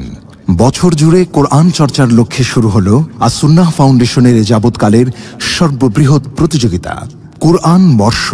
2024 রমজান থেকে 2025 রমজান পর্যন্ত 6 ধাপে অনুষ্ঠিত হতে যাচ্ছে আল কুরআনুল কারীম পাঠ ও প্রতিযোগিতা। বিজয়ীদের জন্য থাকছে 3টি উমরাহ, 1টি কম্পিউটার, 5টি ব্যক্তিগত লাইব্রেরি, 6টি কিন্ডেল রিডার সহ 15 লক্ষ টাকার মূল্যবান সব পুরস্কার। আল্লাহ সুবহানাহু ওয়া তাআলা আমাদেরকে ভালো কাজে একে অন্যের সঙ্গে প্রতিযোগিতায় অবতীর্ণ হওয়ার নির্দেশ করেছেন। সুতরাং আসুন কোরআন চর্চার এই মহা আয়োজনে, কোরআনের এই বিশাল প্রতিযোগিতায় সামিল হয়ে নিজেদেরকে কোরআনের জ্ঞানে সমৃদ্ধ করি, জীবনকে করি কোরআনময়। পার্থিব সমস্ত মহামূল্যবান পুরস্কার জেতার পাশাপাশি আল্লাহ সুবহানাহু ওয়া তাআলার কাছ থেকে অফুরন্ত বিনিময় লাভের এই সুযোগটি যেন আমাদের কারোর হাতছাড়া না হয়। তাহলে আর দেরি নয়, শুরু করুন এখনই কোরআন বর্ষ, বছরব্যাপী কোরআন চর্চার এক অনন্য আয়োজন। আস-সুন্নাহ। প্রিয় দর্শক, বিরতির পর আবার আপনাদেরকে স্বাগতম জানাচ্ছি। আপনারা দেখছেন আস-সুন্নাহ ফাউন্ডেশনের স্টুডিও থেকে আয়োজিত আস-সুন্নাহ ফাউন্ডেশনের সাপ্তাহিক লাইভ অনুষ্ঠান প্রশ্নোত্তরমূলক অনুষ্ঠান শরীর সমাধানের 226তম পর্ব। বিরতির আগে আমরা অনেকগুলো প্রশ্ন উত্তর দিয়েছি। মুস্কান ইসলাম, আপনি লিখেছেন, আমার স্বামী পাগল, এমত অবস্থায় আমার সম্পর্ক ছিন্নের কি সুযোগ আছে? উল্লেখ্য আমাদের বিয়ের কোনো কাবিননামা নেই। বোন মুস্কান, আপনার স্বামী যদি বিকৃত মস্তিষ্কের মানুষ হয়ে থাকেন, মানসিক অসুস্থ হয়ে থাকেন এবং তার চিকিৎসা করবার তেমন কোনো সুযোগ নেই বা চিকিৎসায় সুস্থ হওয়ার সম্ভাবনা না থাকে, তাহলে অবশ্যই আপনি তার সাথে সম্পর্ক ছিন্ন করবার উদ্যোগ নিতে পারেন। যদি ব্যাপারটি এরকম হয় যে আপনি তাকে এই অবস্থা বিয়ে করেননি, পরবর্তী অসুস্থ হয়েছেন এবং অসুস্থ থেকে সুস্থ হওয়ার কোনো সম্ভাবনা নাই, তাহলে সেক্ষেত্রে আপনি সম্পর্ক ছিন্ন করবার উদ্যোগ গ্রহণ করতে পারেন। সে রাইট আপনার আছে, বিশেষ করে যদি আপনি ক্ষতিগ্রস্ত হওয়ার, বিপদগ্রস্ত হওয়ার তার মাধ্যমে আশঙ্কা করেন, তাহলে সেক্ষেত্রে এরকমটা আপনি করতে পারেন। তবে যদি আপনি সবর করে থাকতে পারেন, তার সেবা করেন, তার শুশ্রূষা করে, তার চিকিৎসা করে, তাকে আপনি ট্রিটমেন্ট করে ভালো করার চেষ্টা করতে পারেন, সেটা অবশ্যই একজন নেককার স্ত্রীর গুণ হিসাবে বিবেচিত হবে এবং এটা প্রশংসনীয় হবে। যদি আপনার সে সুযোগ থাকে, আপনি অবশ্যই সেটি করাটা অধিকতর উত্তম হবে। পুরো পরিস্থিতির আসলে কি তার উপর নির্ভর করবে যে আপনার কি করবেন বা করবেন না। আর এখানে কাবিননামা থাকা বা না থাকার আসলে কোনো বিষয় নয়। আপনি তার কাছ থেকে, সে যেহেতু বিকৃত মস্তিষ্ক, তার এই পরিস্থিতিতে তার থেকে রক্ষার জন্য যদি এমন হয় যে আপনি ক্ষতিগ্রস্ত হবেন বা স্থায়ী সমস্যা, তাহলে সেক্ষেত্রে আপনি আদালতের দ্বারস্থ হতে পারেন এবং তার মাধ্যমে, আদালতের মাধ্যমে আপনি বিবাহ ভঙ্গের উদ্যোগ নিতে পারেন। আর এর বিকল্প হিসাবে যেটি হতে পারে, যদি আদালত থেকে সেরকম কোনো ব্যবস্থা না থাকে বা এমন কোনো জায়গা থাকে না, সে সুযোগ না থাকে, তাহলে মুসলমানদের যে সোসাইটি আছে, সেই সোসাইটির মাধ্যমেও এই বিচ্ছেদের উদ্যোগ গ্রহণ করতে পারেন যদি তিনি অসুস্থ হয়ে থাকেন। ফয়জুল্লাহ লিখেছেন, হজের ফ্লাইট শুরু হয়েছে, অনেকে মক্কায় পৌঁছে গেছেন এবং উমরা করেছেন। হজের আগ পর্যন্ত বাকি সময়গুলো তারা কি করে কাটাবেন, অনুগ্রহ করে পরামর্শ দিবেন। হজ ফ্লাইট শুরু হয়ে গেছে, অনেকে মক্কায় পৌঁছে গেছেন এবং প্রতিদিনই বিভিন্ন ফ্লাইটে মানুষ যাচ্ছেন। তো এই যে সফর চলছে, এই সফর অবস্থাতে আমরা অনেকে যাবেন, হজের এখনও বেশ অনেকগুলো দিন বাকি আছে। তো এই যে অনেকগুলো দিন বাকি আছে, এমত পরিস্থিতিতে আমরা কি করতে পারি? তো এর উত্তর হলো যে ওমরা সম্পন্ন করার পর আমরা বেশি বেশি করে মক্কায় তওয়াফ করবো ইনশাআল্লাহ। কারণ এই সময়টাতে আমরা হারামে যতটা আপনার ইবাদতের সুযোগ লাভ করব, মানুষের ভিড় কম, দিন যত যাবে সেটি কিন্তু আস্তে আস্তে সুযোগটা আস্তে আস্তে কমে আসবে এবং সংকুচিত হবে। এজন্য যারা শুরুতে গেছেন তারা খুব বেশি বেশি করে তওয়াফ করবেন এবং ঘন ঘন তওয়াফ করার যে সুযোগ, এটা এখন যেমনটা আছে, কিছুদিন পর যখন মানুষ মানুষ অনেক ভিড় হয়ে যাবে, মানুষ যখন ফুল ফর্মে চলে আসবে, মক্কা যখন ভরে যাবে লোকজন, তখন এতটা সম্ভব হবে না। দ্বিতীয়ত বেশি বেশি মসজিদে হারামেই কাটাবেন, সেখানে একসাথে 3-4 ওয়াক্ত নামাজ পড়ে তারপর হোটেলে আসবেন, একান্ত প্রয়োজন না হলে হোটেলে আসবেন না, সেখানে বসে ইবাদতবন্দি, কোরআন তেলাওয়াত। আমি বিশেষ করে বলি, যারা কোরআন কারীমের সহি নেয় যাদের, তারা সেখানে হাফেজ আছেন, আপনার কাফেলাতে আলেম আছেন, অথবা কোরআন সহি আছে এরকম কোনো মানুষ আছেন, তাদের সাথে কথা বলে তাদের সহযোগিতা নিয়ে আপনার কোরআনটাকে আপনি ঝালাই করে নেন, শুদ্ধ করে নেন। এটা আপনার নিজের দেশে নিজের গন্তব্যে এসে আসলে এত সহজে আপনার জন্য করাটা সম্ভব হবে না। সেখানে এই যে অফুরন্ত সময় আছে আমাদের সাথে, নামাজ পড়া, তওয়াফ করা, এর বাইরে আর কোনো কাজ নেই। সো এই অবসর সময়টাতে আমরা চাইলে কোরআনকে সহি করে ফেলতে পারি। এর বাইরে অনেকগুলো ভালো বই আছে মক্কা মদিনা সম্পর্কে, সেই বইগুলো আমরা কিনে নিতে পারি। যেমন সিয়ান পাবলিকেশনস থেকে হজ উমরা বিশ্বকোষ নামে একটা বই আমার হাতে এসে পৌঁছেছে। বইটা খুবই সুন্দর, চমৎকার, মাশাআল্লাহ। আপনি চাইলে এই বইটা আপনার সাথে রাখতে পারেন এবং এই বইটা নির্ভরযোগ্য এবং সচিত্র, একেবারে আগাগোড়া প্রত্যেকটা পৃষ্ঠা আমার দেখার সুযোগ হয়নি, তবে যেটুকু দেখেছি আমি ততটুকু ভালো মনে হয়েছে, আল্লাহ আলাম। তো এটি যদি আপনার কাছে থাকে, আগাগোড়া আপনি পড়ে ফেলেন, তাহলে মক্কা এবং মদিনা সম্পর্কে একটা ধারণা তৈরি হবে। এর বাইরে নবী করিম সাল্লাল্লাহু আলাইহি ওয়াসাল্লামের সিরাতের একটা গ্রন্থ আপনার কাছে থাকতে পারে, রাহিকুল মাখতুমটা আপনি নিতে পারেন, বা অন্য কোনো ভালো সিরাত গ্রন্থ আছে। ইদ্রিস কান্দরবী রহমতুল্লাহ আলাইহির 3 ভলিউমে নবী সাল্লাল্লাহু আলাইহি ওয়াসাল্লামের সিরাত গ্রন্থ আছে, বাংলা অনুবাদ হয়েছে। তো এই সিরাত গ্রন্থ কোনো একটা আপনার কাছে থাকতে পারে এবং আগাগোড়া আপনি সফরে বসে বসে সেটা পড়ে শেষ করতে পারেন এবং সম্ভব হলে রুমমেটদের সাথে একটু পর্যালোচনা করলেন, তাতে ইনশাআল্লাহ বেদিন আপনার সফরটা ফলপ্রসূ হবে এবং আপনি হজের সফরের অনেক কিছুর সাথে সিরাতের রিলেশন আছে, অনেক জায়গার সাথে সিরাতের অনেক ঘটনার আপনি মিল খুঁজে পাবেন। তখন আপনার ইবাদতটা অনেক বেশি তৃপ্তিদায়ক হবে, অনেক বেশি প্রাণবন্ত হবে এবং অনেক বেশি আপনার কাছে ভালো লাগবে ইনশাআল্লাহ তাআলা। তাহলে অবসর সময়গুলোতে আমরা এখন বেশি বেশি তওয়াফ করবো, আর বেশি বেশি নামাজ পড়বো, কারণ প্রতি রাকাতে 1 লক্ষ রাকাতের সওয়াব। এখন যে রিল্যাক্সে আপনি ইবাদত করতে পারবেন, যতটা ফাঁকা ফাঁকা ভাব পাবেন, এটা কয়েকদিন পর থাকবে না। এছাড়া কোরআনটা সহি করেন, আর যাদের সহি আছে তারা বেশি বেশি করে অর্থ সহকারে বুঝে তেলাওয়াত করেন এবং সিরাতের গ্রন্থ পড়ে শেষ করেন। এভাবে যদি আপনি পুরো সময়টা কাটান, খুব ভালো হবে। এর বাইরে ঘুরে ঘুরে আমরা দেখলাম, গল্প করলাম, আড্ডা মারলাম, দেশের খবর নিয়ে ব্যস্ত মশগুল থাকলাম, তাহলে সেক্ষেত্রে আমাদের এই সফরটা অর্থবহ হবে না। এমডি ইকবাল হোসেন আপনি লিখেছেন, অনেক চেষ্টা করেও গুনাহ থেকে বাঁচতে পারছি না, কি আমল করলে গুনাহ থেকে বিরত থাকতে পারবো? ভাই ইকবাল হোসেন, গুনাহ থেকে বিরত থাকার জন্য সবচেয়ে গুরুত্বপূর্ণ বিষয় হলো আপনার সংকল্পটা, আপনার দৃঢ় সংকল্প এবং শক্ত মনোবল এবং দৃঢ় পদক্ষেপের ক্ষেত্রে খুবই গুরুত্বপূর্ণ। এটা যদি আপনি খুব সিরিয়াসলি করেন, ইনশাআল্লাহ বিইذনিল্লাহ আল্লাহ আপনাকে সাহায্য করবেন। আল্লাহ বলেছেন, ওয়াল্লাযীনা জাহাদু ফীনা লানাহদিয়ান্নাহুম সুবুলানা ওয়া ইন্নাল্লাহা লামাল মুহসিনিন। যারা আল্লাহর পথে যাওয়ার জন্য অনেক বেশি সিরিয়াস, আল্লাহর পথে অগ্রসর হতে যারা সাধনা করেন, রীতিমতো তার সর্বোচ্চ দিয়ে তিনি চেষ্টা করেন, তখন আল্লাহ রাব্বুল আলামিন তাদেরকে আল্লাহর পথে চলা সহজ করে দেন। এবং আল্লাহ বলেছেন, লানাহদিয়ান্নাহুম সুবুলানা, আমি তাদেরকে আমার পথ, অর্থাৎ আল্লাহর পথে যাওয়ার জন্য আল্লাহ বহুমুখী পথ তাকে দেখিয়ে দিবেন। এজন্য আপনার দরকার হলো সর্বোচ্চ সংগ্রাম নিজের সাথে নিজে আপনাকে করতে হবে গুনাহ থেকে বাঁচার জন্য। দ্বিতীয়ত, গুনাহের পরিবেশ থেকে সরে যেতে হবে, গুনাহের উপায় উপকরণগুলো থেকে নিজেকে বের করে আনতে হবে এবং নিজের বিরুদ্ধে শক্ত এবং কঠিন সিদ্ধান্ত নিতে হবে। তৃতীয়ত হলো নেককার মুত্তাকি পরহেজগার মানুষগুলোর সান্নিধ্যে থাকতে হবে। চতুর্থ হলো আল্লাহর কাছে দোয়া করবেন, আল্লাহ যেন গুনাহ মুক্ত জীবন গড়ার তৌফিক দান করেন। আলাদা করে আল্লাহর কাছে চাইবেন, চোখের পানি ফেলে ফেলে দোয়া কবুলের সময়গুলোতে। ইনশাআল্লাহ এই চতুর্মুখী চেষ্টা যদি থাকে, আল্লাহ তাআলা গুনাহ থেকে বেঁচে থাকাটা সহজ করে দিবেন। এমডি ইসাক আহমেদ আপনি লিখেছেন, মসজিদের উপরতলা বা গ্রাউন্ড ফ্লোর মার্কেটের জন্য ভাড়া দেওয়ার বিধান কি? অনেক ওলামা ইকরাম সেটিকে নিষেধ করেন, কারণ মসজিদ যেটি হবে সেটি আসলে আগাগোড়া মসজিদ হবে, অর্থাৎ একেবারে পাতাল থেকে নিয়ে আকাশ পর্যন্ত সবটুকুই মসজিদ হিসাবে পরিগণিত হবে। তবে হ্যাঁ, মসজিদ এর এরিয়াতে মসজিদের স্বার্থ সংশ্লিষ্ট কোনো বিষয় তো হতেই পারে, যেমন ইমামের কক্ষ হলো, ওয়াশরুম হলো, ওযুখানা হলো, সেগুলো হতেই পারে, এগুলো হওয়া দোষের বিষয় নয়। কিন্তু যখন মসজিদের উপরে বা নিচে মার্কেট হবে, তখন সেটা মসজিদের যে মর্যাদা সেটাকে কিছুটা হলেও ক্ষুণ্ণ করবে।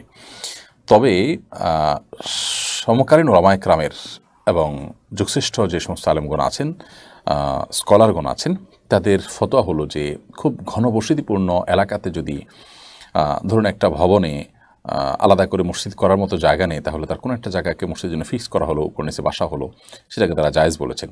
অথবা আমাদের ঢাকার মতো যদি এরকম গিঞ্জি শহর, যেখানে আসলে অনেক বেশি জায়গার অভাব, অর্থাৎ বেশি পরিমাণে জায়গা সব জায়গা নেই, তো সেরকম ক্ষেত্রে যদি এরকম হয় এবং এটা মসজিদের জায়গা হয়, মসজিদের জন্য ওয়াকফ করা হয়, আর উপরের অংশগুলো মসজিদের স্বার্থ সংশ্লিষ্ট কাজে ব্যয় করা হয়, এটা জায়েজ হতে পারে সেই শর্তে। তবে আমাদের প্রচলিত বিভিন্ন মসজিদে যে নিচতলা বা দোতলা বা তিনতলা যে কোনো একটা ফ্লোর বা দুইটা ফ্লোর মসজিদের জন্য রেখে তার উপরে নিচে যে আমরা মার্কেট করি, এক্ষেত্রে মসজিদের মর্যাদা অনেক সময় ক্ষুণ্ণ হয়। ধরুন সেখানে হারাম কেনাবেচা হলো, বিড়ি সিগারেট কেনাবেচা হলো, স্যালুন হলো, এরকম কিছু যদি হয় তাহলে সেটা তো এমনিতেই নাজায়েজ, আর মসজিদ হওয়ার কারণে সেই নাজায়েজটা আরও বেশি। তো খোলাসা কথা হলো যে উত্তম হয় মসজিদের উপর থেকে নিচ পর্যন্ত মসজিদ সংশ্লিষ্ট কোনো কিছু রাখা, মার্কেট ইত্যাদি না করা, যেগুলোতে মসজিদের যে ভাব গাম্ভীর্য সেটাকে নষ্ট করে। যদি একান্ত করতে হয় মসজিদেরই জন্যই সেই টাকাটা আপনি ইউজ করবেন, ব্যবহার করবেন, তাহলে সেক্ষেত্রে হারাম কোনো কিছু যেন বিক্রি না হয় সে বিষয়গুলো নিশ্চিত করতে হবে। তবে সর্বাবস্থায় অধিকতর নিরাপদ হলে এগুলো না করা, কারণ এটা নিয়ে ইখতিলাফ আছে অনেকগুলো। মাইকরামের মতেই মসজিদ হলে সেই মসজিদের উপর থেকে নিচ পর্যন্ত আসলে দুনিয়াবি আর কোনো কিছু সেখানে করা জায়েজ নয়। এই মতটার কারণে অধিকতর নিরাপদ হলো কিছু না করা। তবে যদি করেন তাহলে সেক্ষেত্রে হারাম আইটেমগুলো যেন কেনাবেচা না হয়, নিষিদ্ধ কোনো কিছু না থাকে, শরীয়ত বিরোধী কিছু না থাকে, এবং এটা মসজিদ সংশ্লিষ্টই হয়, তাহলে সেটি জায়েজ হতে পারে অন্য অপর মত অনুযায়ী। তো একান্ত নিরুপায় হলে, বিশেষ করে আমাদের অনেক মসজিদগুলোর উপার্জনের কোনো জায়গা ক্ষেত্র নাই, সেক্ষেত্রে নিচতলাকে আপনি মার্কেট করলেন, উপর থেকে মসজিদ করলেন, তো সেক্ষেত্রে এটি জায়েজ হতে পারে। মুস্তফা ইসলাম নাসিম আপনি লিখেছেন, আমি সৌদি প্রবাসী, আমার সাথে একজন কাজ করেন, উনি এক ওয়াক্ত নামাজও পড়েন না, উনি ঈদের নামাজও পড়েন না। ওনাকে জিজ্ঞেস করলে উনি বলেন যেদিন থেকে ওয়াক্তিয়া নামাজ পড়বো তারপর ঈদের নামাজ পড়বো। ঈদের নামাজ না পড়ার শাস্তি কি একটু জানাবেন? ঈদের নামাজ ওয়াক্তিয়া নামাজের চাইতে কম গুরুত্বপূর্ণ সন্দেহাতীতভাবে, কারণ ঈদের নামাজ ওয়াজিব, অনেক ইমামদের মধ্যে সুন্নাত মুআক্কাদা, কিন্তু ওয়াক্তিয়া নামাজ ফরজে আইন। তো আসলে তিনি ঈদ 5 ওয়াক্ত নামাজ পড়ছেন না, এটাই হলো সবচেয়ে বড় অপরাধের বিষয় এবং সবচেয়ে অন্যায়ের বিষয়। ইচ্ছাকৃত এবং ঠান্ডা মাথায় যদি কেউ নামাজ ত্যাগ করেন তখন অনেক ইমামদের মতে তার ইমানই থাকবে না, খুবই ভয়াবহ একটি ব্যাপার। এজন্য একজন মুসলমান হিসাবে আমাদের কর্তব্য হলো যে আমরা চেষ্টা করব সবসময় ইমানের উপরে অটল থাকার, অবিচল থাকার। আল্লাহ রাব্বুল আলামিন আমাদের সবাইকে ইমানের উপরে অটল অবিচল থাকার তৌফিক দান করুন। ইমানের উপরে অটল অবিচল থাকতে গিয়ে আমাদেরকে 5 ওয়াক্ত নামাজ পড়তে হবে। 5 ওয়াক্ত নামাজের ক্ষেত্রে যদি আমরা কোনো প্রকার কম্প্রোমাইজ করি বা কোনো প্রকার ছাড় দেই তাহলে সেক্ষেত্রে নিজেদেরকে ইমানদার দাবি করার কোনো সুযোগ থাকবে না, বা মৌলিকভাবে বা নীতিগতভাবে সেটার অধিকার আমাদের থাকবে না। ওমর রাদিয়াল্লাহু তাআলার একটি বর্ণনা রয়েছে, তিনি বলেছেন যে লা হাযা ফিল ইসলাম লিমান তারাকা সালাহ, যে ব্যক্তি নামাজ ত্যাগ করে তার ইসলামে কোনো হিস্সা করার অংশ নেই। আল্লাহ কোরআনে কারিমে বলেছেন ফাইন তাবু ওয়া আকামুস সালাহ ওয়া আতাউ যাকাত ফাইখওয়ানুকুম ফিদ্দীন। অমুসলিম যদি তওবা করে সালাত আদায় করা শুরু করে, যাকাত আদায় করে, তখন তোমরা তারা তোমাদের ধর্মের ভাই বা দ্বীনি ভাই। তো মুসলিম ভাই হওয়ার জন্য নামাজ পড়াটা পূর্ব শর্ত। এই জন্য একজন মুসলমান হিসাবে আমাদেরকে লক্ষ্য রাখতে হবে আমরা যেন 5 ওয়াক্ত সালাত যথাযথভাবে সুন্দর মতে আদায় করি। যে ভাই নামাজ পড়ছেন না তিনি হয়তো জানেন না যে নামাজ না পড়লে ইমান নিয়ে টানাটানি দেখা দিবে এবং ইমান চলে যাওয়ার উপক্রম হবে। এই জন্য তিনি নামাজের ব্যাপারে অবহেলা করছেন। আর সৌদি আরবে যেখানে তিনি থাকছেন সেখানকার ওলামাদের মতে ইচ্ছাকৃতভাবে ঠান্ডা মাথায় কেউ নামাজ ত্যাগ করলে সে সাচ্চা কাফের হয়ে যাবে, সাধারণত বেঈমান হয়ে যাবে। এই জন্য সৌদি আরবের তরুণদের মধ্যে আপনি নানা রকমের অপরাধ প্রবণতা থাকা সত্ত্বেও আপনি দেখবেন তারা 5 ওয়াক্ত নামাজের ব্যাপারে কোনো কম্প্রোমাইজ করেন, 5 ওয়াক্ত নামাজ তারা পড়েন। এমনি লাবিব রহমান নাইম আপনি লিখেছেন, হঠাৎ কোনো খুশির খবর পেলে যদি সিজদা করতে চাই তাহলে কি ওযু করতে হবে?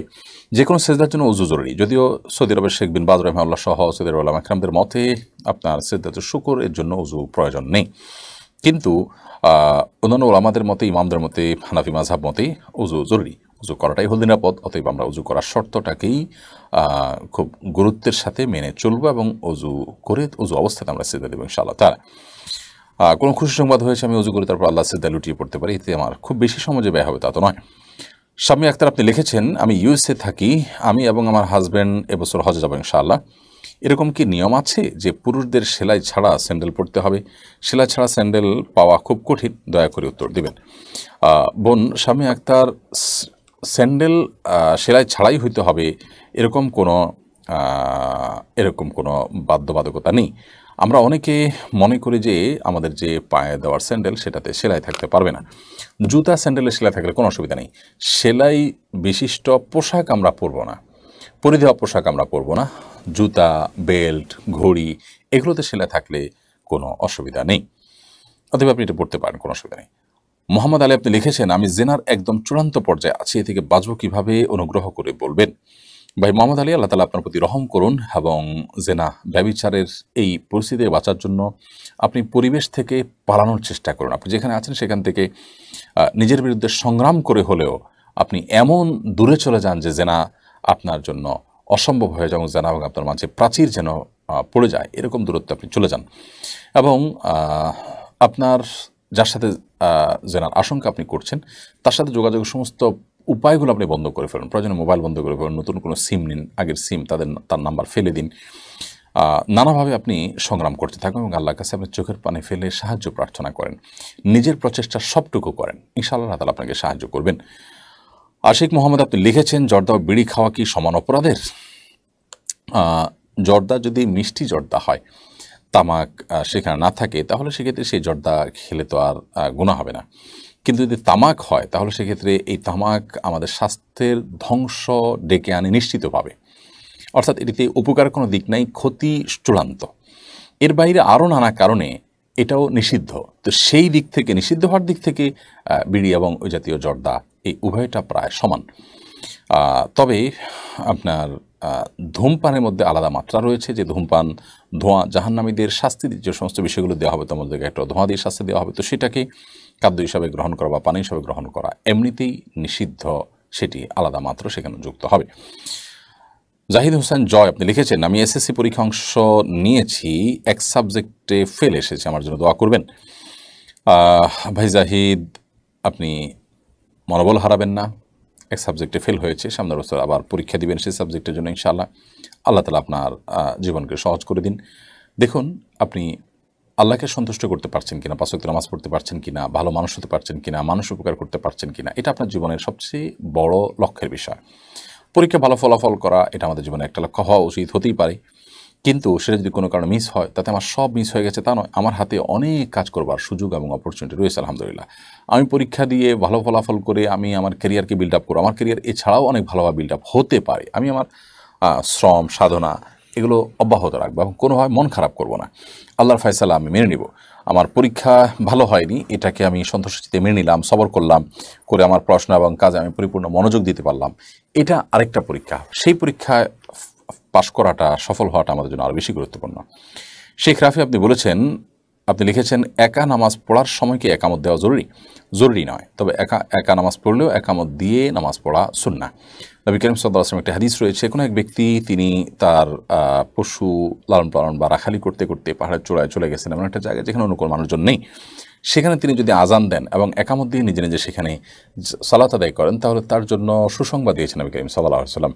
তো এখান থেকে বোঝা যায় যে একাকী যদি নামাজ পড়ে তাহলে তিনি একামত দিয়ে নামাজ পড়বেন এবং ইমামের মতো করে রুকুর উঠা বসা তাকবীরগুলো তিনি উচ্চস্বরে পড়বেন, কেন যেন তিনি ইমামতি করছেন, এভাবে পড়বেন। কেন? যাতে করে তার এই আওয়াজ শুনে অন্য কেউ তার সাথে এসে সামিল হতে পারেন, আমাদের মধ্যেখানে তার সাথে এসে জামাতে যুক্ত হতে পারেন। এই জন্য তিনি এমনটি করবেন। এটা করাটা মুস্তাহাব, তবে এটা জরুরি নয়।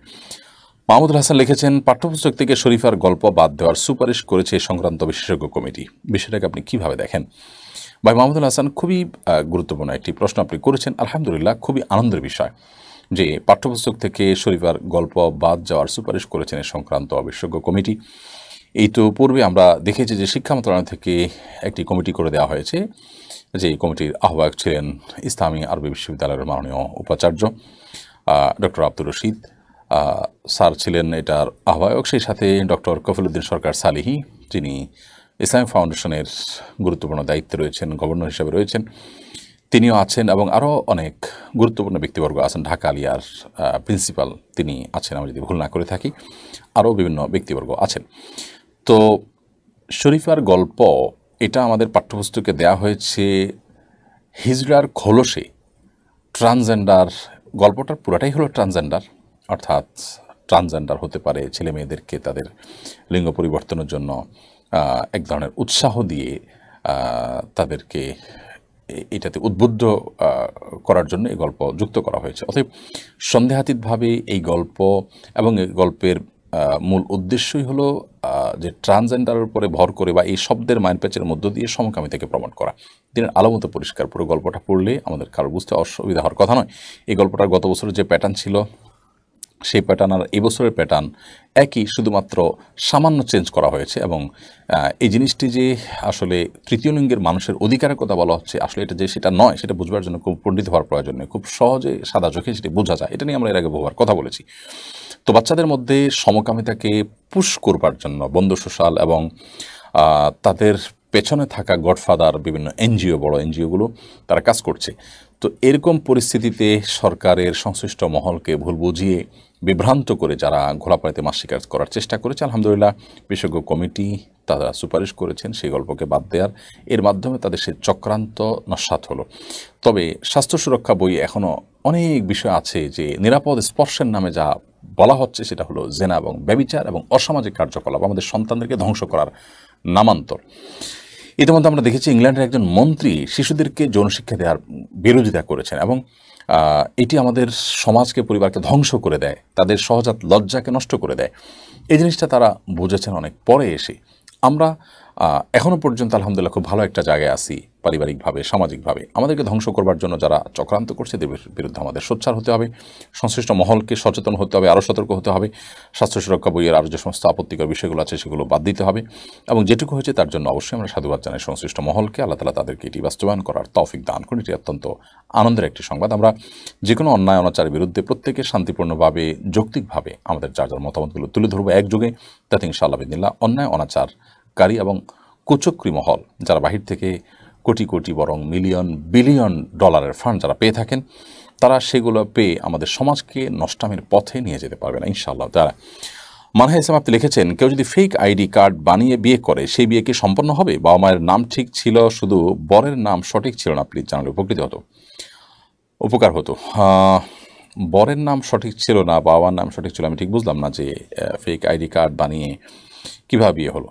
যদি এমন হয় যে পাত্র পাত্রী উভয় প্রাপ্তবয়স্ক এবং তারা প্রস্তাব দিয়েছেন, অপরপক্ষ সম্মতি প্রকাশ করেছেন দুজন সাক্ষীর সম্মুখে, কাগজপত্রে ভুলভাল কিছু লিখেছেন, তাহলে বিয়ে হয়ে যাবে। কাগজপত্রের ভুলভালের কারণে বিয়ে হবে না, পারটা সেরকম নয়। এখানে অ্যাকচুয়াল ঘটনা কী ঘটেছে আমার মনে হয় সেটি আরও ক্লিয়ার করলে তখন উত্তর দিতে সহজ হতো, বিধায় আমরা এটার চূড়ান্ত উত্তর দিলাম না। রোমান আফ্রিদি আপনি লিখেছেন, মা বাবার পা ধরে দোয়া নেওয়া যাবে কি না?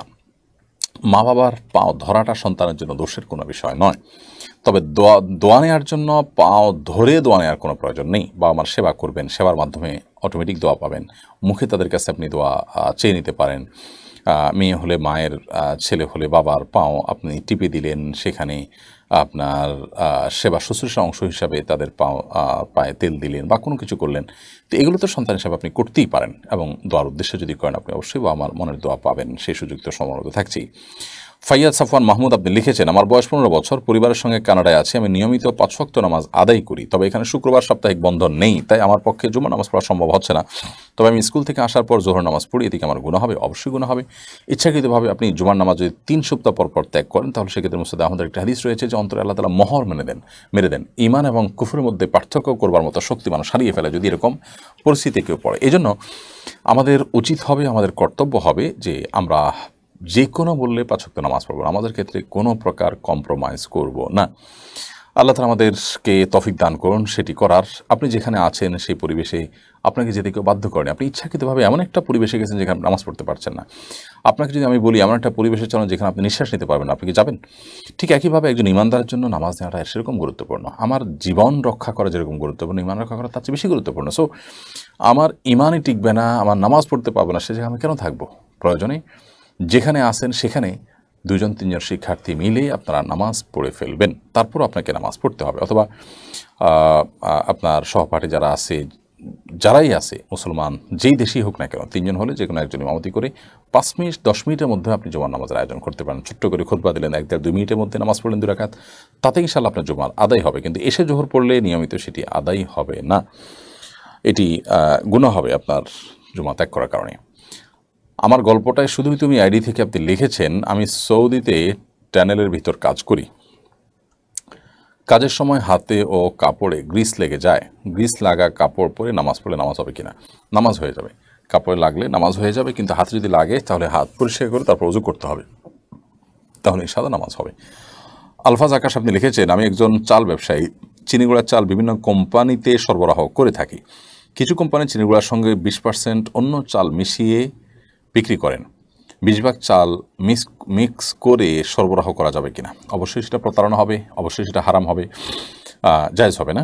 যদি মার্কেটের সব চালই এরকম হয় তাহলে সেক্ষেত্রে আপনি খোলা বলবেন মানুষকে, প্রতারণা করবেন না। মুশকিল হলো সেক্ষেত্রে আপনার কাছে অনেকে কিনবে না, কিন্তু আপনি ক্রেতাকে যদি আপনি আশ্বস্ত করেন যে অন্য সমস্ত চালের সাথে মিলান, সেক্ষেত্রে কিছু ক্রেতা হয়তো আপনি পাবেন। আমি জানি যে আজকাল সমাজটা রন্ধ্রে রন্ধ্রে এত বেশি অপরাধে ভরে গেছে যে যারা সৎ তাদের জন্য টিকে থাকা কঠিন হয়ে যাচ্ছে। কারণ যিনি 20% অন্য চাল মিশিয়ে বিক্রি করছেন এই চিনিগুড়া চালকে, তিনি নিশ্চয়ই দামের ক্ষেত্রে আপনার চাইতে কম বিক্রি করতে পারবেন, যেহেতু আপনি পিওর দিচ্ছেন। তো সেক্ষেত্রে আপনি খুল্লম খোলা পিওর দিয়ে তার দাম বেশি কেন সেটা আপনি ব্যাখ্যা করে বিক্রি করলেন। আমার মনে হয় যে মানুষ এই অসততার এই ডামাডোলের মধ্যে সৎ ব্যবসায়ীদের পিওর জিনিস বেশি দামে নেওয়ার জন্য অনেক মানুষ প্রস্তুত আছে।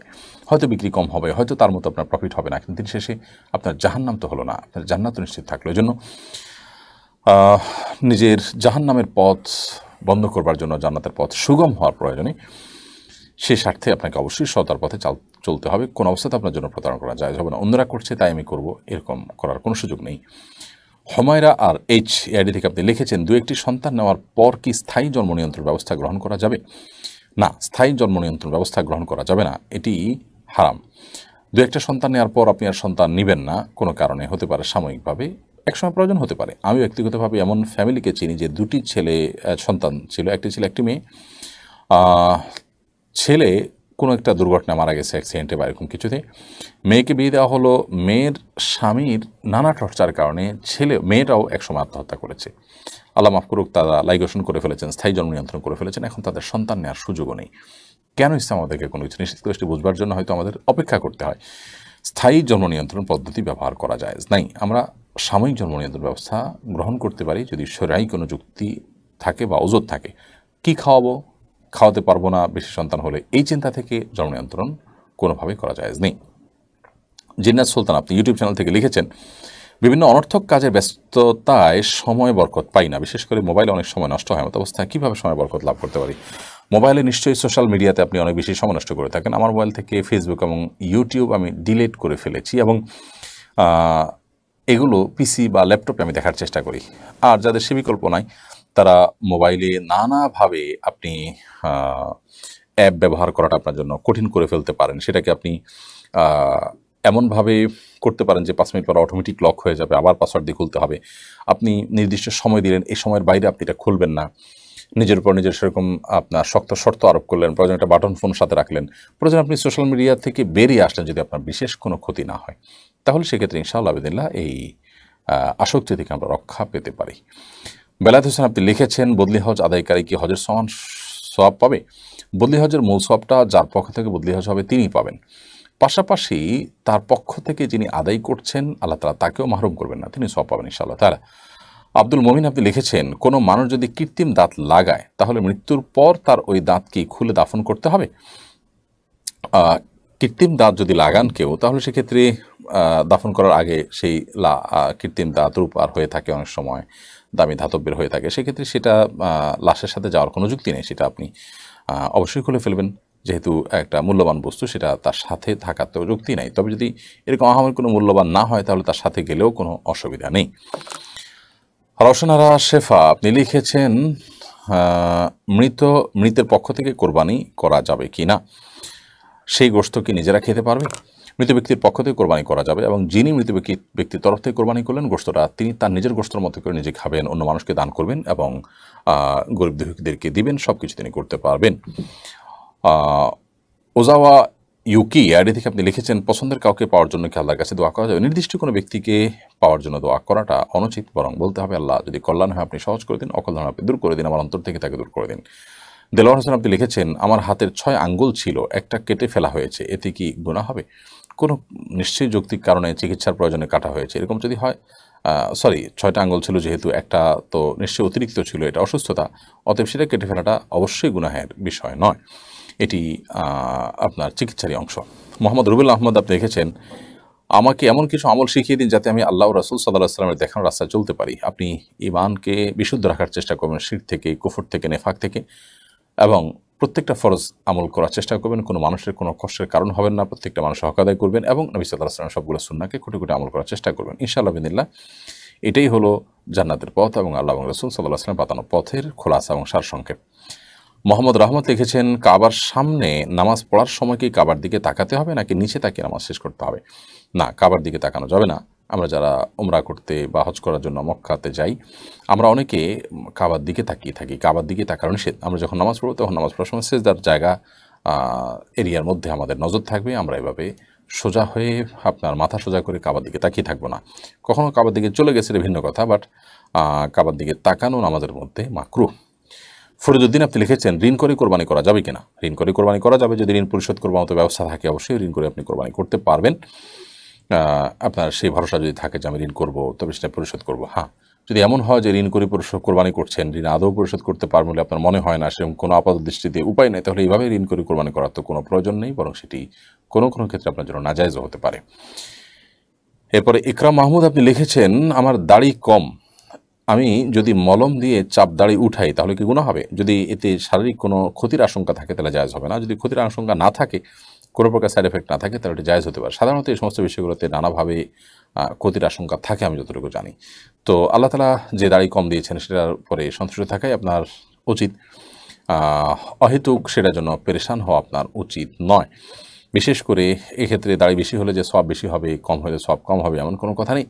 প্রত্যেকটা দাড়িতে 70,000 ফেরেশতা করে থাকে, আমার দাড়ি কম, ফেরেশতা কম থাকে, এই যে চিন্তা ভাবনা, এটা ভুল। কারণ এই প্রত্যেক দাড়িতে 70,000 ফেরেশতা থাকার কোনো কথা বিশুদ্ধ হাদিস দ্বারা প্রমাণিত নয়। অতএব দাড়ি কম থাকলে সেটার মধ্যেই আল্লাহ তাআলা আপনার জন্য কল্যাণ নিহিত রেখেছেন এবং সওয়াবের ঘাটতি আপনার হবে না।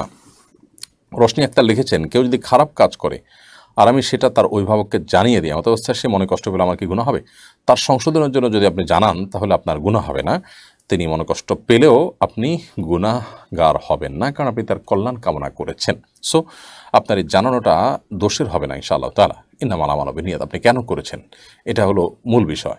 তার কল্যাণকামী হয়ে করেছেন, তাহলে ইনশাআল্লাহ গুনাহগার আপনি হবেন না।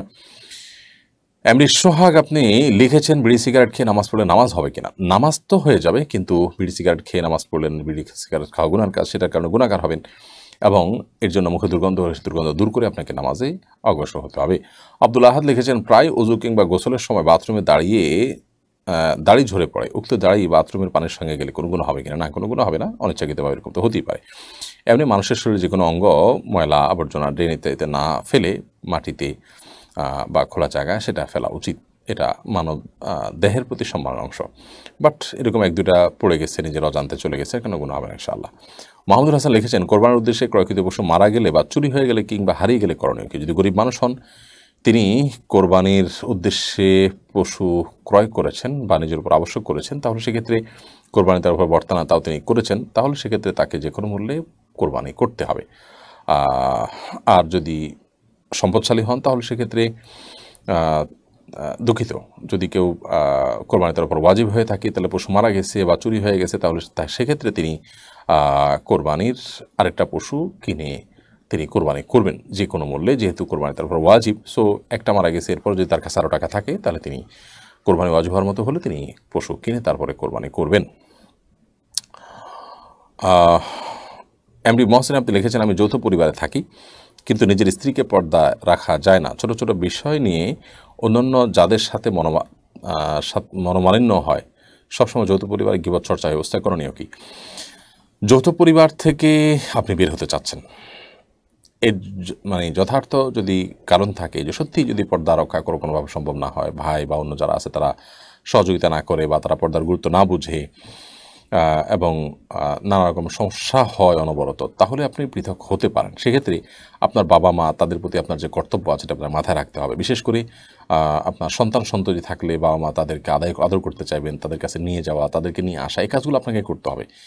এর পাশাপাশি আপনি ফ্যামিলি ভিন্ন করতে পারেন, অবশ্যই বিশেষ করে পর্দার ব্যাপার থাকলে, হারাম থেকে বাঁচার জন্য হলে। আর যদি আপনি আসলে পৃথক হবেন, এগুলো জাস্ট এটা অজুহাত, চাইলে এগুলো থেকে আপনি বাঁচতে পারেন, তাহলে সেক্ষেত্রে আপনার জন্য এটা করাটা তখন জায়েজ হবে যখন আপনি আলাদা হয়েও বা আমার কোনো হক নষ্ট হচ্ছে না, কারোর কোনো হক নষ্ট হচ্ছে না, তাহলে সেক্ষেত্রে আপনার জন্য জায়েজ হবে। কিন্তু যদি বাবা মার সাথে থাকতে পারেন, তাদের সন্তুষ্ট অর্জন করতে পারেন এবং আপনার বড় কোনো উল্লেখযোগ্য সমস্যা আসলে না থাকে, সেরকম ঠুনকো অজুহাতে শুধু থাকে, তাহলে সেক্ষেত্রে থাকাটা আপনার জন্য অধিকতর উত্তম হবে, বিশেষ করে বাবা মার সন্তুষ্টির খাতিরে। আমাদের সমাজে যৌথ পরিবারে মানুষ থাকে, এর অন্যতম কারণ হলো আর্থিক অসঙ্গতি। এর বাইরে আরেকটা বিষয় হলো যে সামাজিকভাবে আমরা অভ্যস্ত পারিবারিকভাবে একত্রে থাকা, এর নানাবিধ উপকারী দিক আছে। হ্যাঁ, সেই সাথে আপনি যেটি বললেন যে ক্ষতিকর দিকও আছে। ক্ষতিকর দিকটা যদি প্রবল হয় এবং যদি আসলে কোনো অ্যাভয়েড করার কোনো সুযোগ না থাকে, তাহলে সেক্ষেত্রে অবশ্যই আপনি আলাদা করতে পারবেন। তবে যদি আপনি সেগুলোকে রিকভার করে বা আমার সাথে থাকতে পারেন, তারা সন্তুষ্ট হয়, তো সেটা অবশ্যই ভালো। এমনি সাকিব আপনি লিখেছেন, বানোয়াট গল্পের উপর ভিত্তি করে শিক্ষামূলক কার্টুন ইত্যাদি ভিডিও বানালে কি গুনাহ হবে? এ বিষয়ে শেখ মোহাম্মদ সাল্লাহ আল মুনাজিদ হাফিজাউল ইসলাম কিউতে প্রশ্ন উত্তরে লিখেছেন যে এ ধরনের বিষয় শিক্ষামূলক গল্প যেটা আসলে বাস্তবে নয়, সেটা যদি কেউ কাহিনী আকারে লেখেন, উপন্যাস আকারে, জায়েজ হবে যদি সেখানে খারাপ কিছু না থাকে, অশ্লীল কোনো কিছু না থাকে। এখন কার্টুনের বিষয়টা নিয়ে ওলামাদের মধ্যে যথেষ্ট মতো পার্থক্য আছে। অনেক ওলামা কেরাম এটিকে নিষেধ করেন। তবে যদি সেটা অশ্লীল কোনো কিছু না থাকে, খারাপ কিছু না থাকে, মিউজিক না থাকে এবং পূর্ণাঙ্গ প্রাণীর অবয়ব তৈরি করা না হয়, জাস্ট ডামির মতো কিছু করা হয়, তাহলে বাচ্চাদের শিক্ষামূলক কার্টুন এটা বাচ্চাদেরকে অপশিক্ষা থেকে বাঁচাবার জন্য যদি কেউ করে সেটি জায়েজ হতে পারে। হানিফ হোসেন চঞ্চল লিখেছেন, মসজিদের ভিতর কি সালাম দেওয়া যাবে? দেওয়া যাবে, কোনো অসুবিধা নেই। মসজিদের ভিতরে সালাম দিলে কোনো সমস্যা নেই। এজব শফিকুল ইসলাম আপনি লিখেছেন, কোনো প্রতিষ্ঠানের পক্ষ থেকে কোরবানি দিলে এর হুকুম কি হবে? কোরবানি কোনো প্রতিষ্ঠানের পক্ষ থেকে হয় না, কোরবানি ব্যক্তির তরফ থেকে হয়। সো কোরবানির পক্ষ থেকে প্রতিষ্ঠানের তরফ থেকে কোরবানি হবে না। প্রতিষ্ঠানের কর্ণধার তার পক্ষ থেকে কোরবানি হতে পারে, অন্য কারোর পক্ষ থেকে কোরবানি হতে পারে। মামুন রশিদ আপনি লিখেছেন, খাসিকৃত পশু দ্বারা কোরবানি করা যাবে কিনা? খাসিকৃত পশু দ্বারা কোরবানি করলে কোরবানি হবে। মাহাদি আহমদ লিখেছেন, আঙ্গুলে আংটি থাকা অবস্থায় উজু করলে উজু হবে কিনা? উজু হবে, তবে আংটি যদি একদম এত টাইট হয়ে লেগে থাকে, তার পিছনে পানি যায় নাই, তাহলে সেটা যাওয়া যাবে না। তার নিচে পানি যদি যায়, একটু নড়ে চড়ে, তাহলে সেক্ষেত্রে নাড়াচাড়া হলে উজু হয়ে যাবে ইনশাআল্লাহ। তার সৌরভ খান লিখেছেন, আমার বাবা কর্মহীন, মা ব্যাংক থেকে টাকা রেখে সুদ নিয়ে থাকেন, এমত অবস্থায় তা খরচ করা কি আমাদের জন্য বৈধ হবে? আপনারা নিজেরা উপার্জন করবেন, প্রয়োজন টিউশনি করবেন এবং হালালের পথ বের করবেন। যতদিন সেটা করতে পারছেন না, ততদিন পর্যন্ত নিরুপায় হিসাবে এটা আপনাদের জন্য জায়েজ হতে পারে সীমিত সময়ের জন্য। হাসান রাজা লিখেছেন, আমি নামাজ পড়ার সময় বেশি মন ছুটে যাচ্ছে, কি করতে পারি? অতিরিক্ত মন ছুটে যদি যায়, তাহলে সেক্ষেত্রে মনকে আপনি আবার নামাজের দিকে নিয়ে আসার চেষ্টা করবেন এবং নিজের সঙ্গে নিজে সংগ্রাম করবেন। এটা একটা কন্টিনিউয়াস একটি প্রসেস। অর্থাৎ এমন না যে আমাদের নামাজে পরিপূর্ণভাবে মন সবসময় থেকে যাবে এবং কোনোভাবে ছুটবে না। মানুষ হিসাবে এদিক সেদিক চলে যেতে পারে, কিন্তু রেশিওটা কমিয়ে আনাটাই হলো আমার দায়িত্ব। মোহাম্মদ আলী আহমদ জৈন্তাপুরে আপনি লিখেছেন, পেশাব পায়খানা সাধারণত মশা মাছি থাকে, এগুলো যদি শরীরে বসে তাহলে করণীয় কি? তাড়িয়ে দেবেন, কিন্তু ময়লা জায়গায় বসেছে সেই মশা মাছি এসে শরীরে বসলে আমাদের শরীর নাপাক হবে না, কারণ তাদের শরীরে যে নাপাক লাগে সেগুলো পরিমাণ অনেক কম থাকে, আর এটা থেকে বাঁচা আসলে সম্ভব নয়। যার কারণে এটি সমস্ত আমাদের ঐক্যমতেই আমাদের নামাজ জায়েজ রাখবে। নামাজ এর জন্য এটি ক্ষতিকর নয়, আমাদের শরীর বা পোশাককে নাপাক করবে না এরকম মশা মাছি বসলে। নাজমুল ইসলাম লিখেছেন, কোরবানির পশুর বয়সসীমা কত হতে হবে? দাঁত দেখে পশু ক্রয় করা জরুরি কিনা? কোরবানির পশুর বয়সসীমা হলো, ওঁট যদি হয় তাহলে 5 বছর, আর যদি গরু হয় তাহলে 2 বছর, আর যদি ছাগল হয়, দুম্বা হয়, তাহলে সেক্ষেত্রে 1 বছর বয়সের হতে হবে। আর দাঁত দেখে বছর নিরূপণ করা এটা জায়েজ আছে, যেহেতু এটা অভিজ্ঞতা দ্বারা প্রমাণিত যে 2 দাঁত এর মানে 2 বছর, 1 দাঁতের মানে 1 বছর। সো এটা যারা অভিজ্ঞ বুঝেন, দাঁত পড়ে আবার যে উঠছে সেটা বুঝতে পারেন, অভিজ্ঞরা হাত দিয়ে যদি দেখে বুঝেন যে হ্যাঁ এখানে 2 দাঁত উঠেছে, গরুতে ছাগলের ক্ষেত্রে 1 দাঁত হয়েছে, তাহলে সেটা 1 বছর হয়েছে বা 2 বছর হয়েছে, এটা প্রমাণিত হয়েছে, এর মাধ্যমে এর ভিত্তিতে আপনি কোরবানি করতে পারবেন। ফারহানা নিতু আপনি লিখেছেন, নতুন মায়েদের জন্য এই দুগ্ধদান করার সময় নামাজের ক্ষেত্রে কোনো কনসিডার করা হয় কিনা? নামাজ মাফ আছে কিনা? না, কোনো কনসিডার নেই। আগে পরে তিনি ফাঁক ফোকর করে নামাজ পড়ে নিতে হবে তাকে। নামাজ এবং একটা ইবাদত, আসলে এখানে কোনো কনসিডারের কোনো সুযোগ নেই। যে কোনো মূল্যে, যে কোনো অবস্থায় আপনি নামাজ পড়ে নেবেন। কাউসার আহমদ আপনি লিখেছেন, মসজিদের রুমে স্ত্রী নিয়ে থাকা যায় আছে কিনা?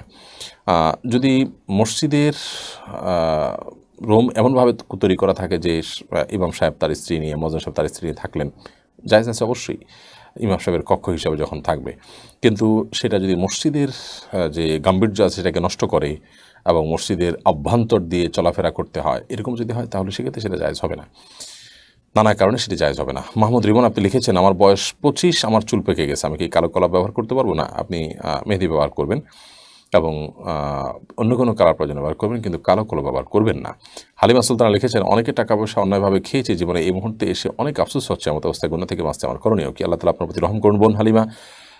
এর জন্য আল্লাহর কাছে তওবা করবেন এবং যাদের টাকা খেয়েছেন তাদেরকে ফেরত দেওয়ার সম্ভব সুযোগ থাকলে তাদেরকে খুঁজে বের করে দিবেন। আর যেটা না থাকে তাহলে আনুমানিক ফিগার কত হতে পারে সেটা বের করে আপনি আল্লাহর রাহে দান করে দিবেন তাদের তরফ থেকে।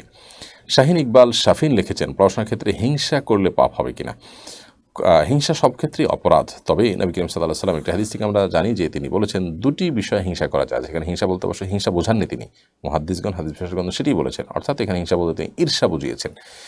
আর সেটির একটি হলো ইলম বা জ্ঞান অর্জন, আর একটা হলো আল্লাহ অনেক সম্পদ দিয়েছেন, আমার ঈর্ষা হবে যে আমার হলে আমিও দিব, কিন্তু তারটা দূর হয়ে যাক সেই কামনা করা হলো হিংসা, সেটা কোনো অবস্থাতে জায়েজ নেই।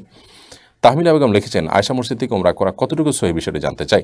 আয়েশা মসজিদ থেকে ওমরা করলে, এহরাম বেঁধে ওমরা করলে সংখ্যাগরিষ্ঠ ইমামদের মতো ওমরা হয়ে যাবে। যদিও সৌদি আরবের সমকালীন উলামা ইকরাম বিন বাজ ইবনে উসাইমিন রাহিমাহুল্লাহ সহ অন্যান্য উলামা ইকরাম তারা নিষেধ করেন, বলে যে আয়েশা মসজিদ থেকে শুধু আয়েশা রাদিয়াল্লাহু আনহার জন্য এহরাম পরে ওমরা করার অনুমতি নবী সাল্লাল্লাহু আলাইহি ওয়াসাল্লাম দিয়েছেন, এটি মিকাত নয়, এবং অন্য কারোর জন্য অনুমতি দেন অন্য কেউ কোনো সাহাবী করতেন না। প্রিয় দর্শক, দেখতে দেখতে আমরা অনুষ্ঠানের একেবারে শেষের দিকে চলে আসছি। এখন আমাদের কাছে অনেকগুলো প্রশ্ন আছে, কিন্তু সময় আমাদেরকে বলছে এখানে থামতে। তো আজকে আমরা এখানে শেষ করছি। ইনশাআল্লাহ বিদিনিল্লাহ যে সমস্ত প্রশ্ন উত্তর আপনাদের দিতে পারলাম না সেগুলো আমরা পরবর্তী কোনো অনুষ্ঠানে দেওয়ার চেষ্টা করব। এছাড়া ইনশাআল্লাহ বিদিনিল্লাহ আপনাদেরকে আগামীকাল এবং পরশু অফিস টাইমে আমাদের অ্যাডমিনগণ রিপ্লাইয়ের মাধ্যমে যারা প্রশ্ন করেছেন কিন্তু উত্তর পান নাই তাদেরকে আমরা উত্তর দেওয়ার চেষ্টা করব ইনশাআল্লাহ তাআলা। যাদের প্রশ্ন আমরা পেয়েছি দিতে পারিনি উত্তর, এরকম অনেকে আছেন, মোহাম্মদ মামুন, মোহাম্মদ ইকবাল, সংগ্রামী জীবনে আলী থেকে, এনামুল হক, নায়মি, মেহেদি, এমডি আলাউদ্দিন শিপন, বাইজিদ হোসেন, মবিন ইসলাম, তাহমিনা বেগম, শাহিন ইকবাল শাফিন, আর অনেকে আছেন। তো সেক্ষেত্রে ইনশাআল্লাহ বিদিনিল্লাহ আপনাদের প্রশ্নগুলোর উত্তর যেগুলো সম্ভব হয় এগুলো আমরা আগামী সপ্তাহে লাইভে দিব, আর কিছু ইনশাআল্লাহ আগামীকাল পরশু আপনাদেরকে রিপ্লাইয়ের মাধ্যমে উত্তর দেওয়ার চেষ্টা করা হবে। আমরা যদি ভালো কিছু বলে থাকি, সঠিক কিছু বলে থাকি আল্লাহর তরফ থেকে, ওয়াইন আখতাতু ফামিন্নী মিনাশ শাইতান, যদি আমি কিছু ভুল কিছু বলে থাকি সেটা আমার তরফ থেকে, শয়তানের তরফ থেকে। আল্লাহ তাআলা আমাদেরকে উপকারী কথাগুলো অনুযায়ী আমল করার তৌফিক দান করুন, শুদ্ধ সুন্দর পথে চলে আসার তৌফিক দান করুন, ইসলামের সুমহান ছায়াতলে থাকার, কোরআন এবং সুন্নাহর আলোকে জীবনকে গড়ে তোলবার তৌফিক দান করুন, সেই আশাবাদ, সেই দোয়া আল্লাহ রাব্বুল আলামিনের কাছে পেশ করে আজকের মতো এখানে শেষ করছি। ইনশাআল্লাহ দেখা হবে, কথা হবে আগামী সপ্তাহে ঠিক একই সময়। সুপর্যন্ত আল্লাহ তাআলা সবাইকে সুস্থ রাখুন, নিরাপদে রাখুন এবং ভালো রাখুন।